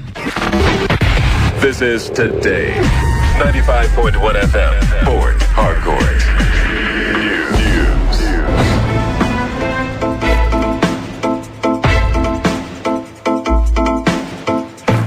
Hello and good evening. This is the World News on your premium talk radio, Today 95.1 FM, Port Harcourt. I am Faustina Oputu. In the headlines, Rumaholo Paramount ruler calls for decongestion of Rumaholo axis of Rumokoro roundabout. Court remands 2 men accused of attempting to murder Ogoni leader Ganitoba in jail. Uniport female student found dead after residents in at her residence in Arlo community. And on the foreign scene, court sentences former Donald Trump appointee to over 6 years in prison. Now the details. The paramount ruler of Rumaholo community in Obiakpo local government area of Rivers State have called on local government authorities and security agencies to assist to decongest the Rumaholo axis of the Rumokoro roundabout. The Inyewali Bekwele Weliatam, who made this known in an interview with Today FM's Sandra Kenneth, cited increase of criminalities due to street trading activities along the road. He also stressed that traders have occupied half of the road, making it almost impossible for commuters to use at night. Inyewali Rumaholo further disclosed his plans to set up another committee to ensure that traders leave the area. I will call my CDC chairman and the youth president. I will urge them to go back in there, see how they can decongest that junction, because that within Ogumokoro junction to where Keke are parking, there's no, you can't even pass there. Especially in Divin, you can't pass there. The way they turn the place to a market, there's a market built at Komotomaya, there's a market built in the Ogumokoro Park. There's also a market in my community here. Because should also help us, because the place is not conducive for people to pass at all. You can't use the road for market. We are not doing it because they are not eligible. We want to be safe. Why they are there, I don't even know who is a bad person. We don't know big. Sometimes all these bad boys who don't hide under them to do some of those acts that they are doing at the junction. They are still taking people's bag. So I will also calling on the local government chairman to also assist us. Some drivers in Rivers State have continued to complain about alleged double taxation forced upon them, especially by members of National Union of Road Transport Workers, NURTW. The drivers, under the aegis of the Drivers Welfare Club of Nigeria, also decried high level of harassment by members of the NURTW despite the hardship being experienced in the country. The state chairman of the Drivers Welfare Club of Nigeria, DWCN, represented by Darlington Amadi, made the complaints during the commissioning of new unit in Choba in Obiakpo local government area. Has every right to associate with whichever association he or she feels. And if the drivers feel they are no more comfortable with the National Union and have decided to come to this DWCN, wherein this DWCN knows what it takes to take care of the drivers, and they are doing very well in assisting the drivers. And that is why the crusade is on the high side. And the National Union is no more comfortable that most of the drivers are leaving their own association to join DWCN. On his part, the State Publicity Secretary of the DWCN, Abel Williams, noted that their concept was to stand for the welfare of drivers and defend their rights. And the concept of our activities standing for the welfare of drivers and fighting against intimidation, extortion, and multi-taxation is a union that caters for the general welfare of drivers. And we are also open to all drivers. No matter what you're driving, you are welcome to the family, DWCN. And we believe in every driver has a right to good life. And we are also standing for a new dimension to drivers' progress. Some members of the Nigeria Security and Civil Defense Corps NSCDC River State Command have been killed by suspected sea pirates terrorizing the Bakana River in Degema local government area of the state. Reports reveal that the victims were shot dead during their routine patrol along the waterway. Information available confirmed that 2 out of the 4 victims, who were Muslims, have already been buried. The Public Relations Officer of River State Police Command, Grace Ringikoko, and Public Relations Officer of NSCDC, Olufemi Ayodele, are yet to confirm the development to our correspondent. And moving on, the mother of a youth who was shot dead during the Solidarity March in support of the River State Governor, Siminalayi Fubara, following impeachment moves against him, has demanded for his dead body. Kalista Ugiri, a resident of Borikiri in Port Harcourt, made the appeal during an interview with Today FM. She said her son, Onyekachi, who was 27-year-old, was allegedly shot in the head during the Solidarity March for Governor Fubara on Monday. Chinwendu can't carry my son Onyekachi. Say then they go for governor's protest. So to support the governor's protest. I say, how can that kind of thing happen? So for night, wait. I don't see him. Come ask my daughter. Say, where Onyekachi go? He say Chinwendu can't carry him. Then they go to support governor's protest. I can't wait. So on Wednesday in the morning, that Chinwendu come back. When come they tell my daughter again, say carry Onyekachi comot. As they comot, police they shoot gun, bullet touch for the head. Onyekachi my son come fall. When you enter one building, there and die. Recall that some young men who were participating in the solidarity march against the impeachment process of Governor Fubara had attempted to pull down the gate at the Old GRA residence of the embattled Speaker of the River State House of Assembly before the police intervened. Meanwhile, the River State Police Command has denied shooting any individual during their intervention at the residence of the embattled Speaker of the River State House of Assembly, Martin Amewule. The Commissioner of Police, Oye Emeka, made the denial when he paraded suspected dealers of marijuana. CP Emeka, while insisting that the command is yet to get any report of killing during the Solidarity March in Port Harcourt, said operatives of the C4I Intelligence Unit on 28th October 2023 for one Volkswagen bus and recovered 300 parcel of weed suspected to be Indian hemp. CP Oye Emeka also revealed how operatives of the Octopus unit of the command on the 1st of November killed the suspected leader of a notorious armed robbery syndicate after he was overpowered by the police. Incredible information received about suspicious and clandestine movements of notorious gang members of armed robbery syndicate who checked in a hotel located at Chokocho along Eche Road in Eche local government area of Rivers State. Operatives of Octopus Strike Force immediately swung into action. The suspect and other members of this notorious gang who has been alleged and on the trail of the command watch list. The Commissioner of Police also disclosed the rescue of a kidnapped victim and the recovery of the suspect's operational vehicle at Rumaholu in Obiakpo and the arrest of other suspected criminals in other parts of the state. The operatives of the command on 1st of November 2023 at about 5:30 p.m. equally rescued an abducted victim, name withheld, in Rumu Agbolu of Eligbam Road, Port Harcourt, who was abducted by 3 armed men and a woman who whisked her away from Evo Road, GRA, Port Harcourt. Police operatives mobilized and swung into action by giving the gangs of hoodlums a hot shake. In an attempt to escape, the hoodlums forced the victim off the vehicle in motion along Port Harcourt-Aba Express Road.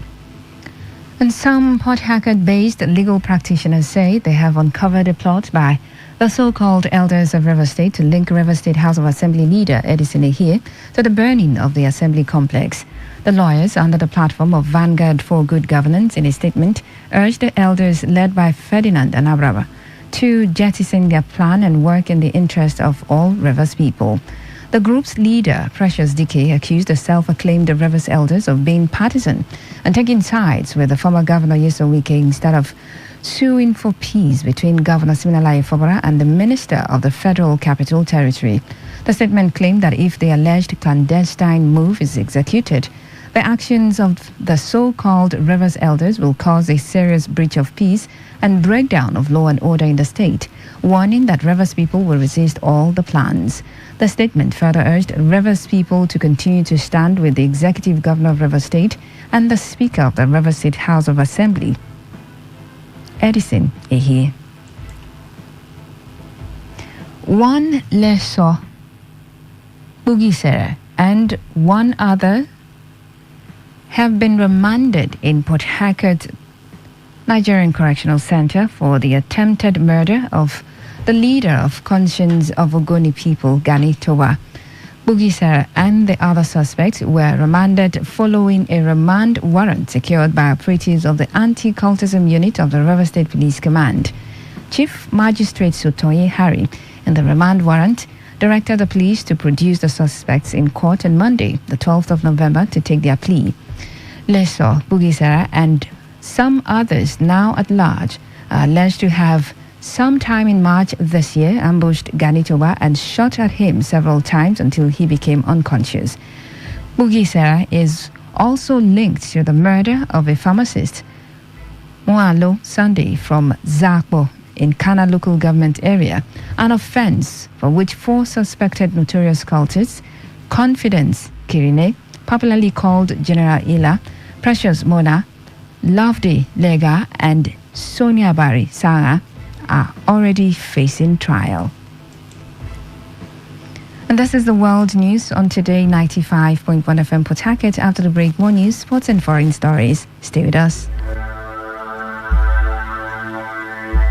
Every day, every hour, when stories break, depend on our 24-hour news team to bring you the latest. Today 95.1 FM.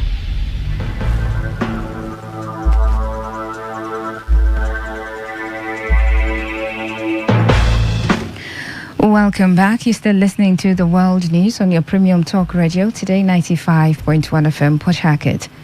The Nigeria Labour Congress and its Trade Union Congress counterpart have given a November 8th strike notice to the federal government over Wednesday's attacks and alleged abduction and battering of NLC President Joe Ajaero, amongst others.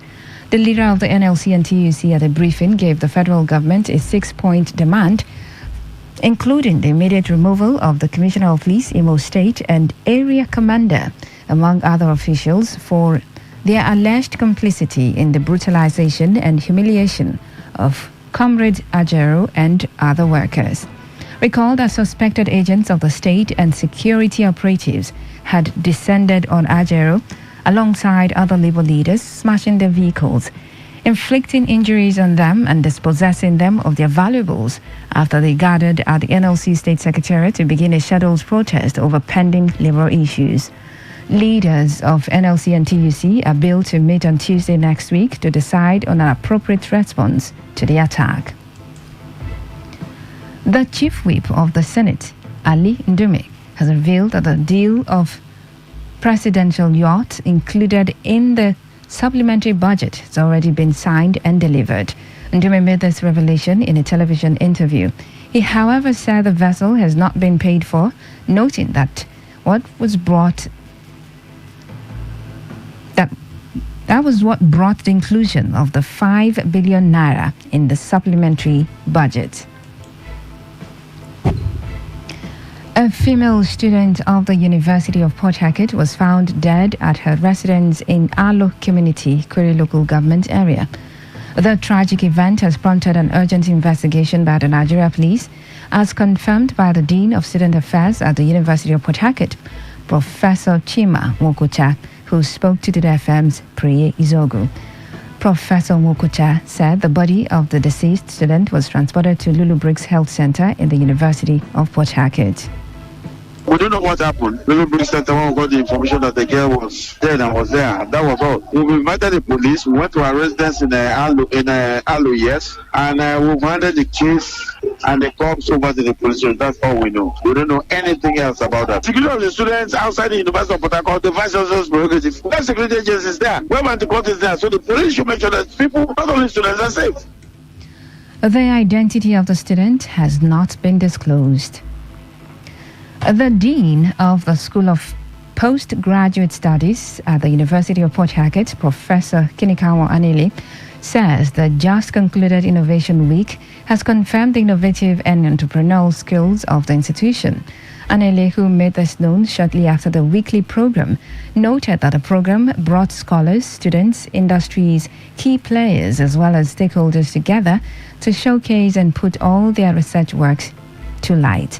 The Dean noted that relying on theoretical teaching is over as a result of research works, adding that it can put food on the table of researchers. The emphasis now is moving away from theory. How do we bring in, to bear upon society? And indeed, those of us working here, all those researches we do, don't just research and hang it out there. There is an urgent need for opportunities to be identified. Identify that, you come up with ideas of what should be done, and all. That's the emphasis now. You have to create wealth, make sure we drive away hunger, make sure we are relevant to the community within and outside. That is the emphasis here at the University of Port Harcourt, being the hallmark of the week we just celebrated.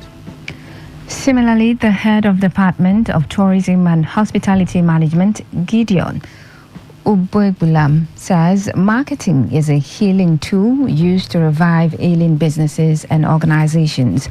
Gideon, who made this known during the Marketing Educators Conference held at the University of Port Harcourt, observed the role of marketing.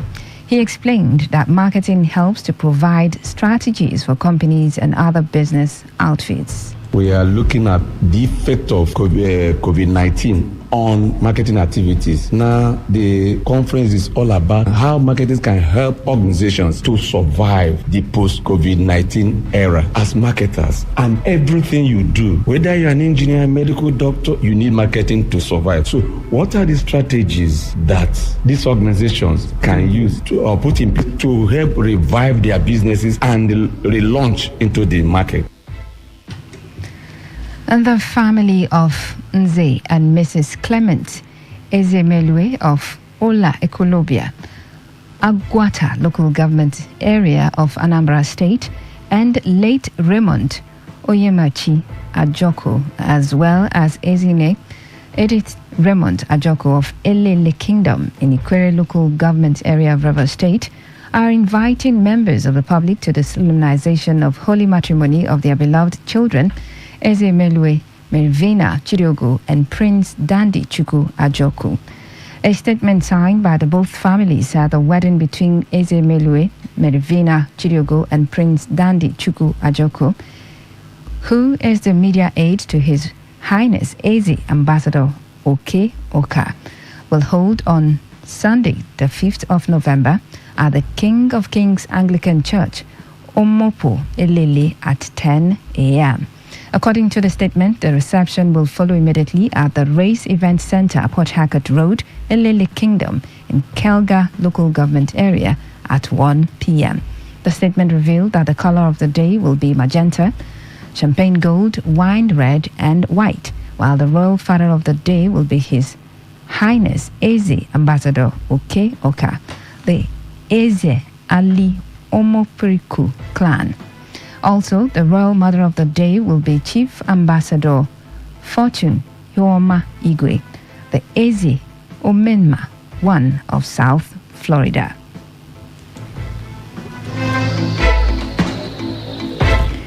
And on the foreign scene, a former appointee of Donald Trump has been sentenced to 70 months in prison for his violent role on January 6, 2021.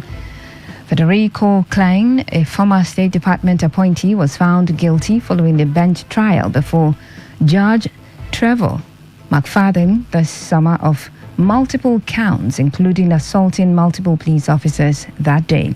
According to the judge, who is also a Trump appointee, Klein assaulted an officer during an initial breach on the Capitol grounds. McFadden also detailed several other assaults on officers from Klein, many of which occurred in the Lower West Terrace Tunnel, one of the most violent scenes that day. And in sports, Manchester United midfielder Casemiro has been ruled out for several weeks with a hamstring injury. After missing 3 matches, the 31-year-old captained Erik ten Hag's side on his return against Newcastle in the League Cup on Wednesday. Casemiro was replaced at halftime of the 3-0 defeat, and United now confirmed he will miss a key run of fixtures. United are 8th in the Premier League table with 5 defeats from their first 10 games and face a challenge to reach the Champions League knockout stages. In entertainment, after a week of build-up, the Beatles have released what's been billed as their final song, Now and Then. The track, whose first bars were written by the late John Lennon in 1978, has been 45 years in the making and was finally completed last year.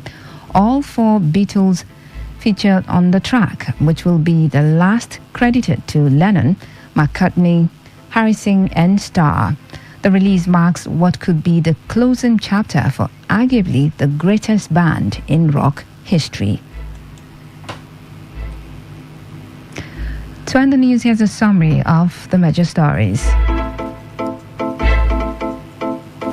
The Rumaholo Paramount ruler has called for the decongestion of the Rumaholo axis of the Rumokuru roundabout. A court in Port Harcourt has remanded 2 men accused of attempting to murder Ogoni leader Ganitoba in jail. You heard that a female student of the University of Port Harcourt was found dead at her residence in Alo community.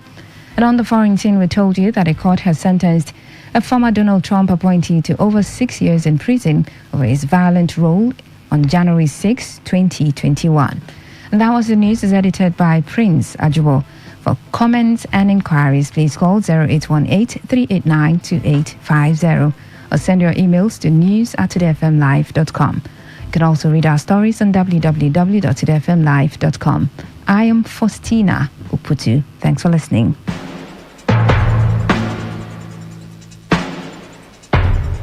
Today's news, today's entertainment, today's sports, today's issues. Today on Today 95.1 FM, Port Harcourt. Talk radio. I listen to a lot of talk radio. 95.1 FM. Did you know that there are over 8 million listeners connected to our frequency, covering 6 states across 2 geopolitical zones? Take advantage of our reach and advertise your products, services, events, and businesses on Today 95.1 FM. Get value for your money as millions of people get to know about your business. Give us a call now on 0818-389-2850. Again, 0818-389-2850.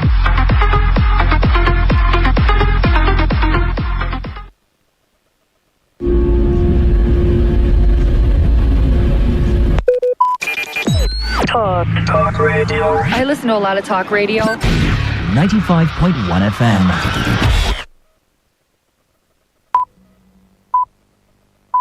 BBC World Service. I'm Audrey Brown in London with Focus on Africa. Students who'd been issued informal job offers were forced to attend frequent social gatherings or lengthy study trips to prevent them from having the time to seek better offers. In some cases, recruiters had even required students to call rival firms on the spot to inform them they would not be looking for positions with them, or to sign documents pledging to stop job hunting. BBC News. Hello, I'm Audrey Brown, and today in Focus on Africa, we're discussing the reasons behind the king, formerly known as Prince Charles's visit to Kenya. Was it prestige or profit? Also, the end of the war in Ethiopia a year ago brought peace, but not progress, as thousands remain stuck in camps for displaced people. The main challenge is no health service and no pure water. There is also lack of food. Though the gunfire has stopped, it's even worse now. We hoped to go back to our home with our children, but now we lost hope. The agreement is not fruitful. Before, we were self-dependent. Now, we're looking for aid. It's Friday, the 3rd of November. First, let's talk about a disease that threatens half the world's population. The World Health Organization is warning that dengue fever is a growing threat in southern Europe, the US, and Africa, and also other tropical regions around the world. Currently, cases are rising in Chad, Sudan, and Burkina Faso. Daryl Crystal lives in Ouagadougou, the capital of Burkina Faso. She lost her aunt to the illness and is herself recovering from a bout of dengue fever. A few days ago, I started to feel sick, so I went to the hospital to get checked. After the consultation, they gave me some tests to do. Among these tests, there was a dengue test. There is currently an epidemic, and when I took the test, it came back positive.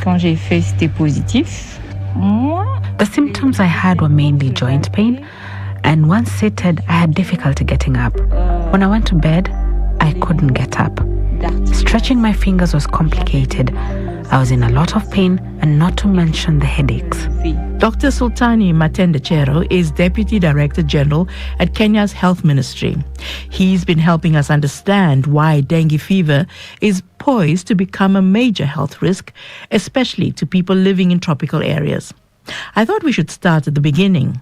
What is dengue fever? Dengue fever is a viral disease. It's caused by a virus, and it's spread between humans by a certain type of mosquito, and it actually causes mainly fever, and sometimes it causes other symptoms like nausea, joint pains, and a few other symptoms. Because of the types of symptoms, it can be easily mistaken for other febrile diseases like malaria, chikungunya virus, and other febrile diseases. So it's of importance right now because we are starting to see a spike in the number of cases globally, especially in the tropical regions and subtropical regions. And why is that? This spike in numbers, the relative spike can be attributed to two things mainly. Number one is there is better diagnosis. Public health systems are becoming more and more aware of dengue fever, and so the diagnostic capacity has really improved. Most of the cases which were being treated as malaria are now being diagnosed as dengue, and so the statistics have gone up. But at the same time, we also know that there has been a bit of